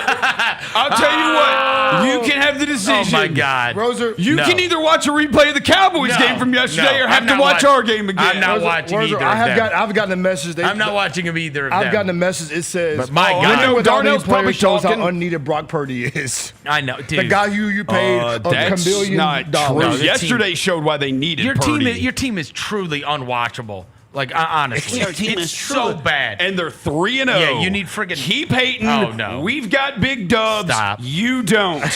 And we've got 3 big dubs. Look, also, you left. I'd rather not have dubs than That's have not to true. take That friggin' is not true. You got to take friggin' smelling salts to finish the That game. is not true. Because he falls. Yeah.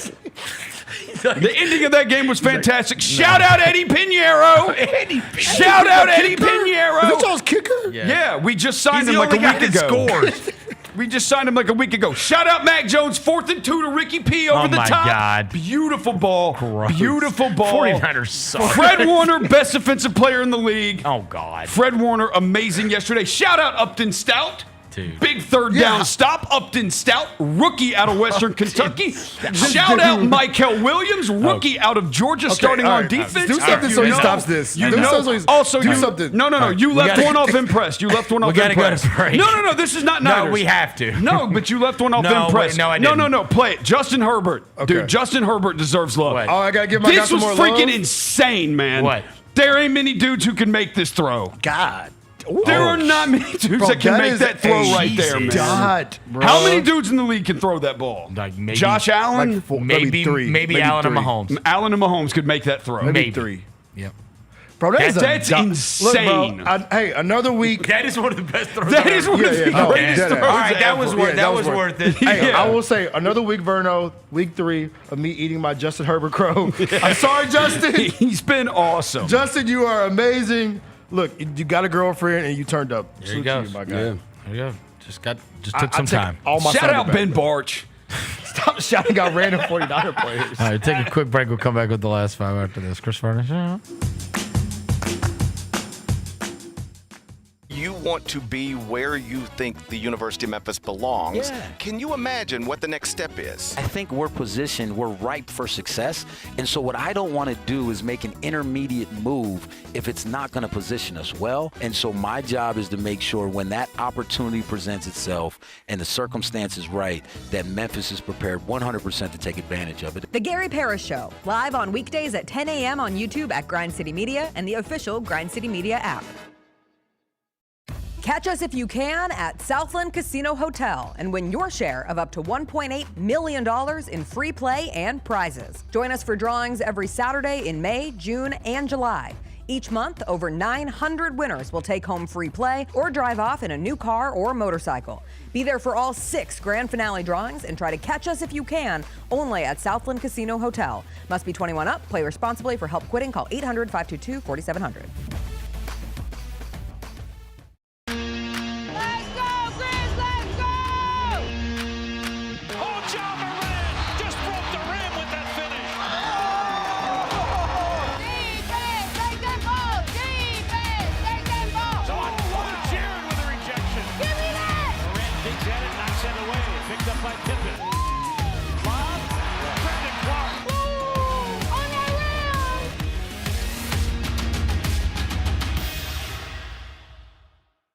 Kroger shoppers and Grizz fans want exclusive last-minute discounted ticket deals texted straight to you. Sign up with the new Kroger Buzzer Beater deal. Fans can sign up by texting Grizz to 636-479 or visit your local Kroger store in the Delta Division and scan the QR code. By signing up, you agree to receive recurring automated promotional and personalized marketing text messages from the Memphis Grizzlies. Consent is not a condition of any purchase. Message frequency varies. Message and data rates may apply. Grizzlies fans know it's the team that gives you the edge. Big River Steel does too. And much like the Grizzlies have recruited legendary talent, we want you to be part of our team. Are you ready to be part of something legendary? Then visit www.bigriversteel.com. That's www.bigriversteel.com.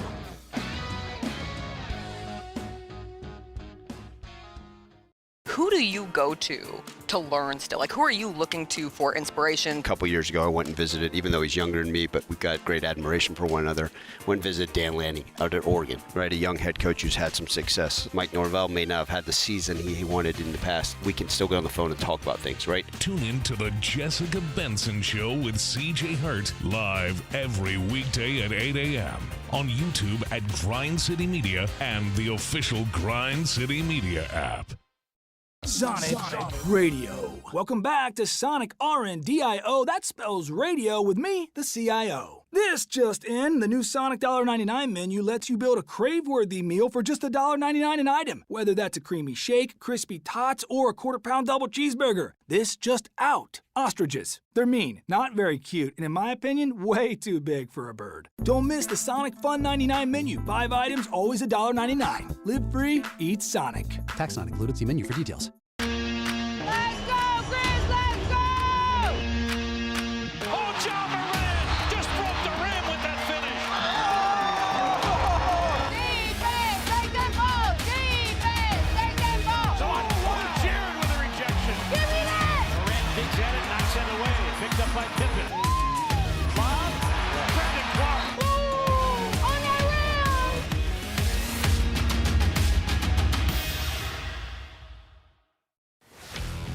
Let's face it, there's a lot of trash talk in basketball, but the great teams let their performance do the talking.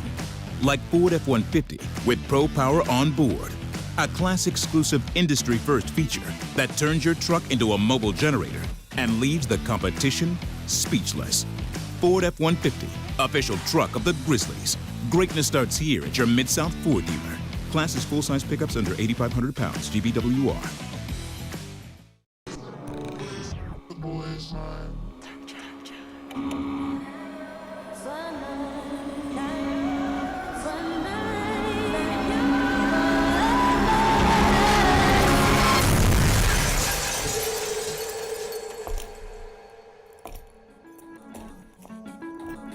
You ready? I've been ready. What are we waiting for?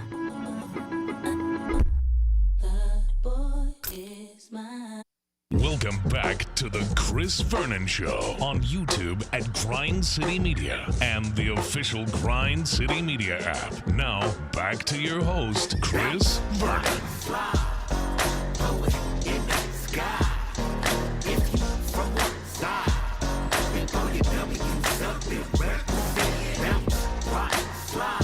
All right, we're back. Chris Vernon Show. Let's knock out these last 5 on 10 Things from the Weekend. Number 6, what'd you watch? All right, you got anything that you watched outside of football? I'm trying to think if I watched anything on Friday. I don't think I did. What was Friday? I didn't. I was going to watch. Was there a football game or something on Friday? I don't remember what Would I have watched the game? Rose, I have bad news for you. I feel like I would have. I think I might have watched the game. What, did Nick Bosa tear his ACL? Nick Bosa's out for the season. Holy crap. I was worried about that. Really? There's going to be an ACL, yeah. Oh, I was worried about that. Yeah. He did give a thumbs down to the crowd. He did. Well, at least he walked off on his at own. least you got to pop your chest out for a minute. At least I got 3. I got 3 weeks of it. Bryce Huff is about to cook. Oh, wow. I watched 2 things this weekend. Yep, let me hear it. The first thing I watched, WWE have been promoting their big show. Oh, the massive WrestlePalooza. WrestlePalooza show. What? No, I did see everybody reacting to Brock Lesnar destroying John Cena. Yeah, so apparently the original plan was for Cena to win, but then it got kibosh. Brock Lesnar. Because Brock Lesnar doesn't pay attention to the script. Yeah. He went out there and just Probably. beat He the crap out of probably- him. yeah, he probably did. F5'd him like 8 or 9 times. Oh my I god! saw it. Yeah. And Dudes were crying it's in the hard to crowd. it's hard to withstand one. It's hard to withstand Yeah. one. Yeah. Right. Any normal man. And I saw Tyrese Halliburton was stunned. Yeah. So he beat John Cena. The tag match was whatever. The AJ Lee, Becky Lynch, and Seth Rollins tag match was whatever. It was for them the way they promoted it, because they had cut-ins during football games. It was like a real sporting event going on wrestling. Like I was watching Missouri, South Carolina. They were like, "Oh, the Usos are headed to the ring right now in the middle of the football game." So for them to do all that, Yeah. And it was not. It was a dud. it was a dud show, bro. Oh, Dud that's show. a I went back shame. and watched it after football. That's a It was shame. But you know what was not a dud, Vernon? What was not a dud? I went to the movie theater. I never go to the movie theater. Okay. But yesterday, I went to the movie theater and saw You got invited to a preview of what? the new Kanye West documentary. It's in theaters? It's in theaters. What's it called? So it's called In Whose Name? In Whose Name? In Whose In Name Whose from Name. Kanye to Ye. Yeah. So it's In Whose Kanye Name? West documentary? Yeah. It was. So it's only showing at 2 theaters in Memphis. It's showing at the Cordova movie theater and the DeSoto movie theater. Okay. There's only 2 times, but I went yesterday, and I will tell you this, bro.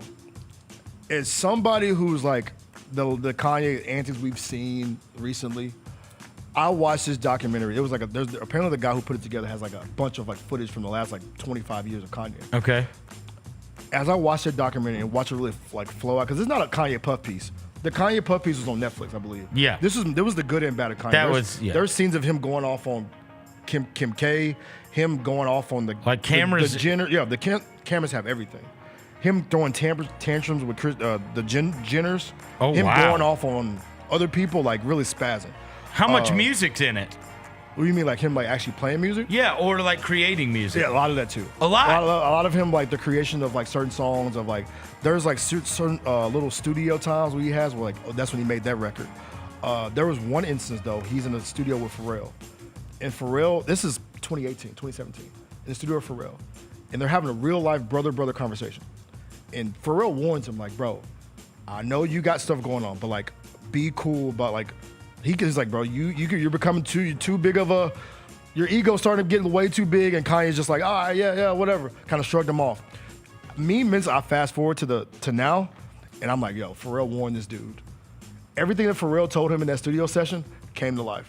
Oh wow. And I think for me, I talked about this before the show. I loved it, but it's like Kanye has a beautiful but like weird mind, bro. It's a beautiful but weird mind. Have they? Is there ratings of it on Rotten Tomatoes? I wonder what. There's. I looked it up earlier. There's like 4 professional critic reviews, and 3 of them gave it positive reviews. Oh, it's phenomenal, bro. Because it shows the beautiful and dark. You say it's really good. The beautiful and dark parts of Kanye. Yeah. And I told y'all before the show, all the stuff that he does, like the stuff he was tweeting and all, bro. I really think he does not believe that stuff. You think it's an act? I think watching this doc. You go watch it. watch it. Okay. Go see it. I feel like all this stuff is an act, bro. It's a. Like I don't want to be controlled. So to not be controlled, I'm going to say the most outlandish thing I ever can say. Right. Like Yeah. there's a part in the documentary, I don't want to spoil it, but like he flies to Nashville, right? He meets with like Candace Owens and all of them people, and he's like, you know, it'd be funny if I showed up to my fashion show and I was wearing a White Lives Matter shirt, and then everybody's looking like, What are you talking about? what do you mean? So like they're showing him actually talking Yes. to He flies, people about then this. he goes to Paris for his fashion show, and he says, "I want this shirt in the show." And the Paris, like the people that are over the fashion, he's like, "No, you can't do that. I don't care. It's my show. Oh, God. I paid for all y'all to be here. Okay, so I'm Kanye West. So do what I want you to do." So this is super entertaining. Oh, bro. Some of the rants he goes on, and I'm like, what the? All right, I'm in. I'm in. I I'll only watch thought it. it was showing in AMC theaters. That I'll was watch the reason it. the thing. I And think like his- the closest one's Jonesboro. His ego is his biggest demise, bro. I Yep. think that's what it is. Well, there's Like, no your- question about that. your And he's ego- lost all his friends, Yeah. and Yeah. he's people think he's a Nazi sympathizer, and like I mean, he is. He has successfully napalmed his He career. has successfully said that, yeah, you will not make money off of my name. Nobody will make money off my name And it's- except me. And and it's he has weird. successfully done that. Because there's a part of the doc too where he says like he like reflects on after he lost the Adidas deal after he napalmed everything. There's a scene of him sitting there. He's like, "Man, I should have did that to my Adidas deal, huh?" He said, "I should have did that to my Gap deal, huh? I should have did that, huh? I shouldn't have done that." They're like, "Probably not." He was like, "Well." So it's one of those things where like you get a look into his mind, and like I think I really enjoyed it because Worth watching. It's worth watching. I was very entertained, but I do think his ego is the thing that destroyed him. Got anything? Nope.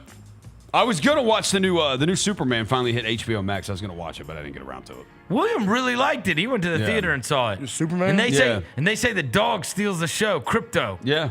Crypto. Yeah, no, Yeah, I'm gonna watch Crypto. it. Yeah, I'm gonna watch it. Oh, what did I put in my notes? But I'm going to see that movie later this week. Rosie, I'm going to you see are- that. I know. I've seen all the clips. I've seen like Bro, so there's a many part. There's of a part in the freaking doc, bro, where it was the Donda Shoe show at Soldier Field. He's in the locker room, and I laughed when he said this. Playboy Cardi, they're making a song with Playboy Cardi, and Playboy, he's like, "Bro, Playboy, I'd rather you be on this song. I don't want Pusha T on my song, doing all that rappity rap, Black Lives Matter crap, talking about." I'm like, and Playboy Cardi's like, "All right, okay."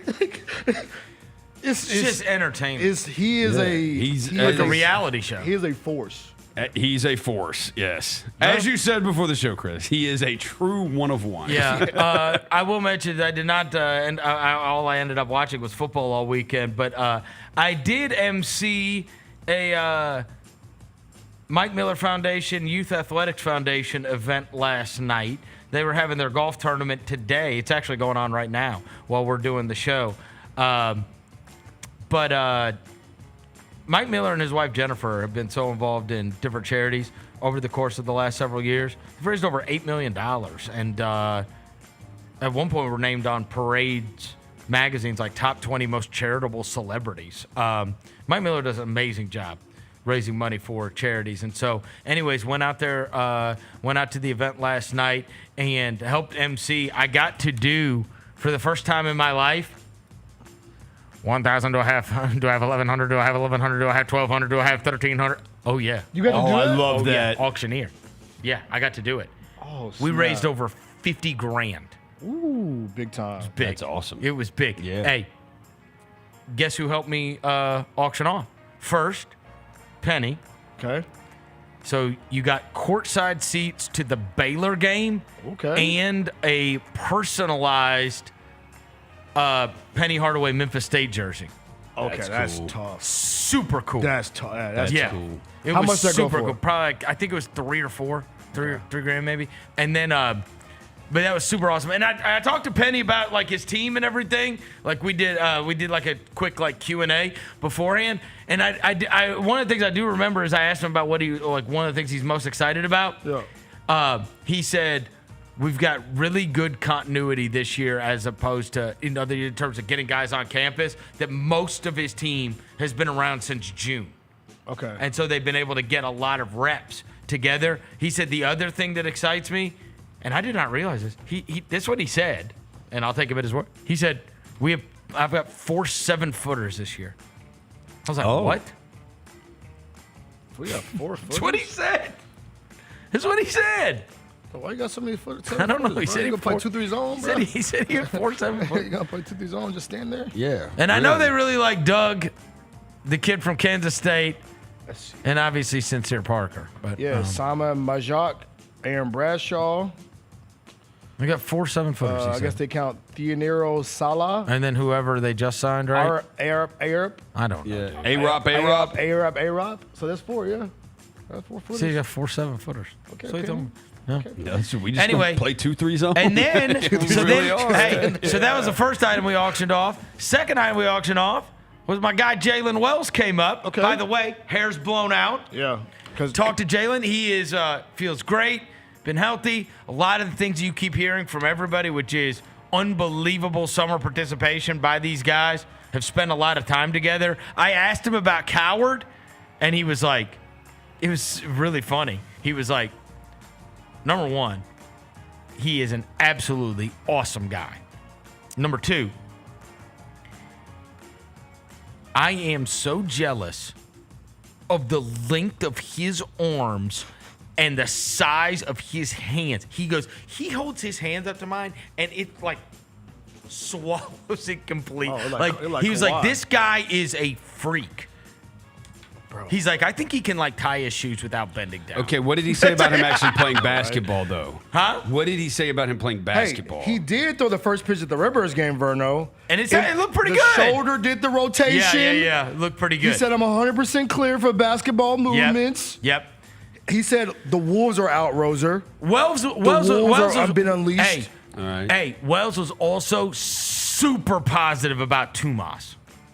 Okay. Super positive. They like him. Yes. They really like. And that was not only when we were standing up there doing the auction stuff, whatever. Yeah. That's just even when I talked to him. Everybody, that team has been super positive about him. Yeah. Like they really have. I hope he's great. I will tell you, he's got the players like in. That's like what it takes. he's got the players like bought in. Yeah. That's what I care about, right? Yeah. They are bought into their coach. Yeah, I'll tell you, like, a couple of guys I told you, they said that the difference between him and Taylor was Taylor was more of like a personable coach. And they said Tuma's a big basketball guy, and he's been working on that side of it. Right. Which were like asking guys, like, how do you think about this? What do you think about that? Or that kind of thing. So, yeah, hey, look, we lit, bro. Let's go, Tumas. Yeah. 2 weeks away from the first preseason game. And then all kinds of things were auctioned off. There's a thing for the Kentucky Derby. There was all kinds of stuff. But anyways, shout out to Mike Miller, Youth Athletic Foundation, and everybody out there. It was a great time, and they raised a ton of money last night. And I know their golf tournament was going on today. And so thanks to Chris Cathy and everybody involved with that. And I was happy to be a part of it. And I was glad that the amount of money was raised that was raised. And shout out to Penny and Jalen Wells. And it's always great to see like these guys out there and they're shaking hands, kissing babies. Like Wells could have like just showed up, done the auction thing and bolted. He stayed the entire time. That's cool. He was talking to everybody. And I was like, Our guys been outside this offseason. They've been out there. But this is what makes everybody fall in love with the team. Yeah. They feel like they know these guys. Yes. You know what I mean? Hey, look, right on cue when you said that, someone just put in the chat, Coward looked everyone in the eye and greeted them when he was signing autographs at the Rivers game on Saturday. Look everybody in the eye. Ask them, like, that tells you, like, yo, come on, bro. Y'all got to be a part of this community. Bro, all right, look, and I'll just say, last night at this event, I left before Wells did. Dang, really? Yes. He was still there. He was still there. Shout out J-Dub, man. Yep. Big shout out to him. He also won the silent auction. There was like a silent auction thing. He's not gonna mind me saying this. There was they had a bunch of like autograph stuff. You know how they do at charity events. One of them was this big framed thing, and it was Dwayne Wade holding all his championship trophies, and it was autographed across. And Wells got it. Hey, that's tough. Yeah, it was cool. And I was like, you're getting the Wade thing? I said, I won't outbid you. But he did. He got the Wade thing. Yeah. He's a basketball fan, you know? Yeah, that's what it should be. Shout out Jalen Wells. Cool thing to hang in the house. Number 7, college rankings. All right. So we got Miami jumping LSU. and Penn State into the number 2 spot behind Ohio State. Respectfully, Vernon, I'm sorry. What? Penn State's played like Boohoo University. Oh, I know, but they got jumped. Okay, they still should. Miami jumped them. Okay, they should be in the top 5. Indiana and Texas Tech also made big moves after their big-time top 25 wins. So Miami has moved all the way up. How about this one? The last time Miami was ranked as high was in back-to-back polls in November of 2017. This is something you will not believe, and I had totally forgotten about. When Mark Richt's Miami Hurricanes were 9-0 and 10-0. Oh my God! Wow, that's a blast on the past for real. Mark Richt. Forgot he was not there that long. No, he wasn't. How about that? Yeah. Penn State, which had been number 2 since the preseason, was idle, and they slipped to number 3. LSU fell a spot. They played Southeastern Louisiana. Anyways, we've got number 5 Georgia and number 6 Oregon holding on to their spots, and then they're followed by Oklahoma, which beat Auburn in their game. Florida State, Texas A&M, Texas round out the top 10. Where the hell is Memphis? Bro, we are at Memphis the bottom, did not get into the top 25. We got 23 votes. After their win against Arkansas, they did not get into the top 25. There are, no. There's no teams that are not in the Power 4 that are in, right? Yeah. BYU? No, they're in the Big 12. They're in the Big 12 now. We may be the highest. That's ranked. it. I think we got the most votes out of any P5 school, though. I think, right? Yeah. Am I tweaking with that? Yeah, because, we got 23 votes. South Florida has 77 votes. We got 77, rather? South Florida has 77. Notre Dame is somehow 22 still. We need Arkansas to beat Notre Dame. Yes. Right? Mm-hmm. We need Arkansas to beat Notre Dame. Yep. That would be enormous for us getting the opportunity to get in there. So, anyway, on the outside looking in, and then some monsters coming up And they're at this the week. same time.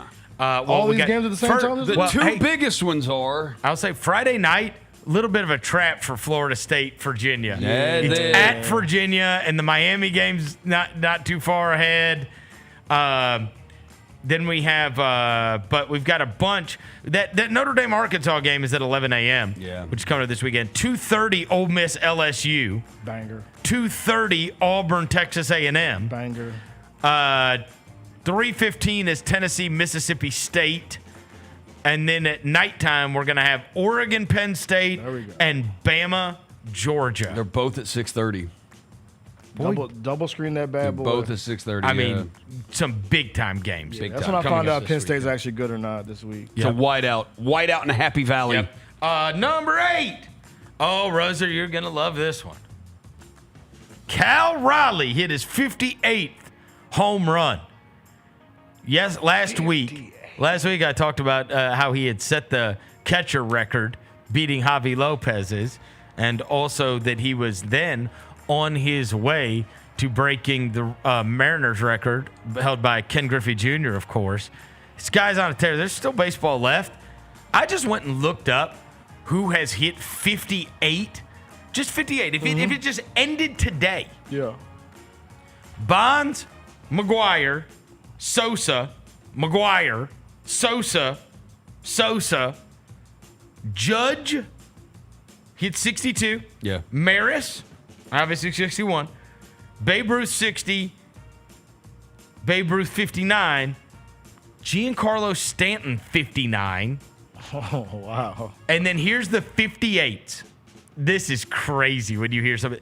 I would not have done good with this. So Judge and McGuire are both on the 58 list. Then the other 3 are old guys. 2 of them are old guys, Jimmy Fox and Hank Greenberg. And then Ryan Howard. Oh, what a blast from the back. Yes. Ryan Howard. 58. Dang. Yeah. St. Louis guy, no less. Yeah. 58 home runs. So Cal Raleigh has joined them. But, I mean, he has a chance to get in some super exclusive category. Because, especially with no dastardly deeds attached to him. Because virtually every single person I named, none of those guys are, I mean, Judge is the only one, right? Yeah. That, like, at least has not been suspected of, but like that whole like leaders list. So this is like one of the all-time great home run hitting seasons. He passed. There was 2 guys that had 57 home runs. A guy that Luis Gonzalez. I remember him. Yeah. Diamondbacks? Yep. Yes. Yeah. And A-Rod. Okay. Yeah. Those were 57s.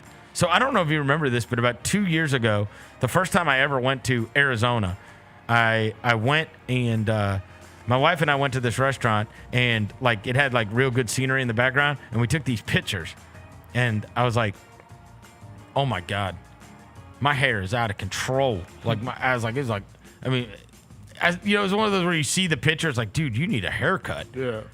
So the next day, I wake up in Scottsdale, and I'm like, all right, I'm just going to look online. And I find this little place, and it's got like all these like athletes and celebrities and all kinds of people like on the website.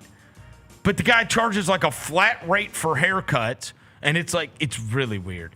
And it's like this, it's in like a strip mall, and bro, you walk in, and I'm not kidding, the entire place, it's like him and his wife.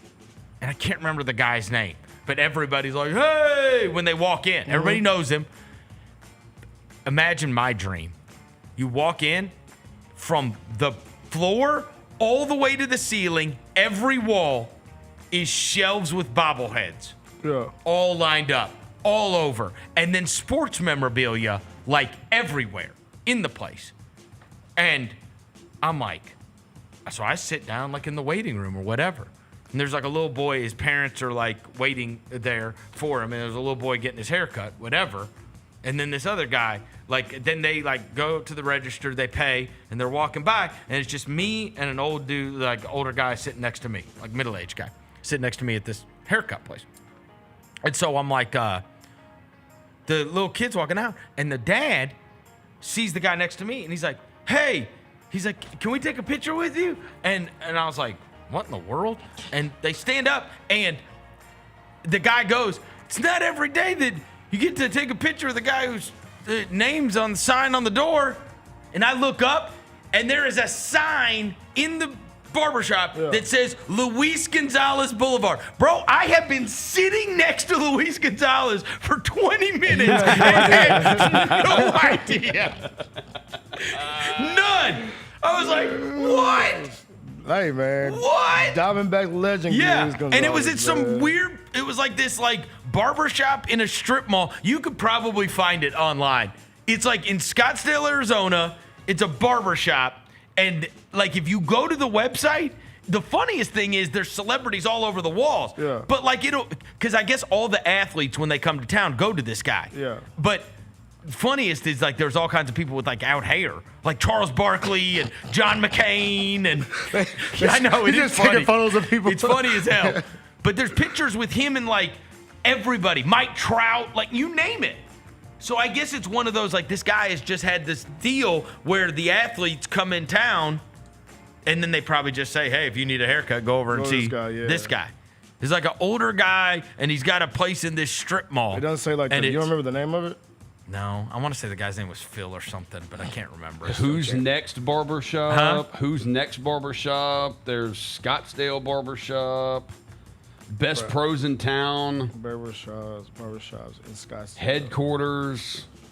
The Dapper Devil. No. The Barber Room. One-on-one barbershop. HQ headquarters barbershop. Elevate barbershop. I hope the guy's still open. I don't know. I said I hope the dude's still I'm telling you. And it's like across the street from where Second Swing Golf is, because I walked across the street from there to the place. So maybe it's in like Phoenix or something. I think it was in Scottsdale. Yeah, there's no chance I'm gonna find that barbershop. I don't know. But it was hilarious. Shout out Luis Gonzalez, man. Yeah. And he was sitting next to me the entire time. Real legend. And the guy did have a website whenever I looked it up. You didn't look up his IG page, bro, to see if he really chopping like that? I can't remember who he was. Y'all really gonna be paying attention to that, huh? Number 9. Doug Barron. Shout out to the Memphian, Doug Barron. Isn't the dude you played? You met him? Yeah, you played that I thing did. with him a couple years ago. I right? did play with him. He won yesterday. Okay. He won on the Champions Tour and birdied the last 3 holes to beat VJ Singh and Fred Couples. So that was a huge win for Doug Barron. Fist pumping to birdie the last 3 holes to win. Unbelievable. And then gave this like super emotional. We can't play it because of copyright. But I'd tell you, go find it online. He gave this super emotional like post-round interview. And he started crying talking about his dad. And how much his dad loved the courses. And how he always used to talk about them playing out there and whatever else. And he was like, my dad, he died in January. And he's like, and I was thinking about him the entire time as I was coming down the stretch. And he's like, he was with me. He birdied the last 3 holes to win the damn thing. It was awesome. Absolutely awesome. So shout out to Doug Barron. Also, this week is the Ryder Cup, which is going to be absolute mayhem for sure. It's going to be mayhem because it's in Bethpage Black in New York. That crowd is going to be insane. Yes. Insane. Yes. And Team Europe is absolutely loaded. And so it's going to be fun for sure. That's going to get started on Friday. Obviously, they got practice rounds going on this week. Then we have tonight. Ravens Lions. We have Ravens Lions. We have Ravens Lions going on tonight. Manning Cash, you got all that. I might go somewhere and watch this joint tonight. Hey, y'all let me know, chat. Let me know where I need to watch this joint tonight. I watch my dog Lamar. I'm gonna put my Lamar jersey on. I'm gonna go somewhere. I'll tap in. You can go try to watch it somewhere? Yeah. All right. So we do have, we got Ravens Lions that are going on tonight. Shout out your girl Asia Wilson. She won an MVP again, and we do 4 times. no more WNBA playoffs not until tomorrow night. Yeah, but they game 1 was yesterday, and my Aces lost after she got an MVP award. But yeah, 4-time WNBA MVP. No other player in WNBA history has 4 MVP awards. Unbelievable. Her resume at the age of 29 is one of the best ever. She has 4 MVPs, I think 3 championships, I think 2 or 3 depoys. When it's all said and done, Asia's gonna be one of the best ones to do it. I know people say her game's not flashy, like she plays very it's very Tim Duncan-ish, right? But I think she's gonna go down as one of the greatest ever because I think her charisma, her personality, that's why I love her. You win 4 MVPs, you are going to go down as one of the greatest ever. Man. Shout out my girl Asia Wilson, man. Just win the playoffs, though. Win the chip this year. Yep. It's going to do it for today's show. Thanks to John Roser across the glass. Thanks to Devin Walker. Thanks to Jalen back in the studio. We will be back tomorrow. Until then, we gone.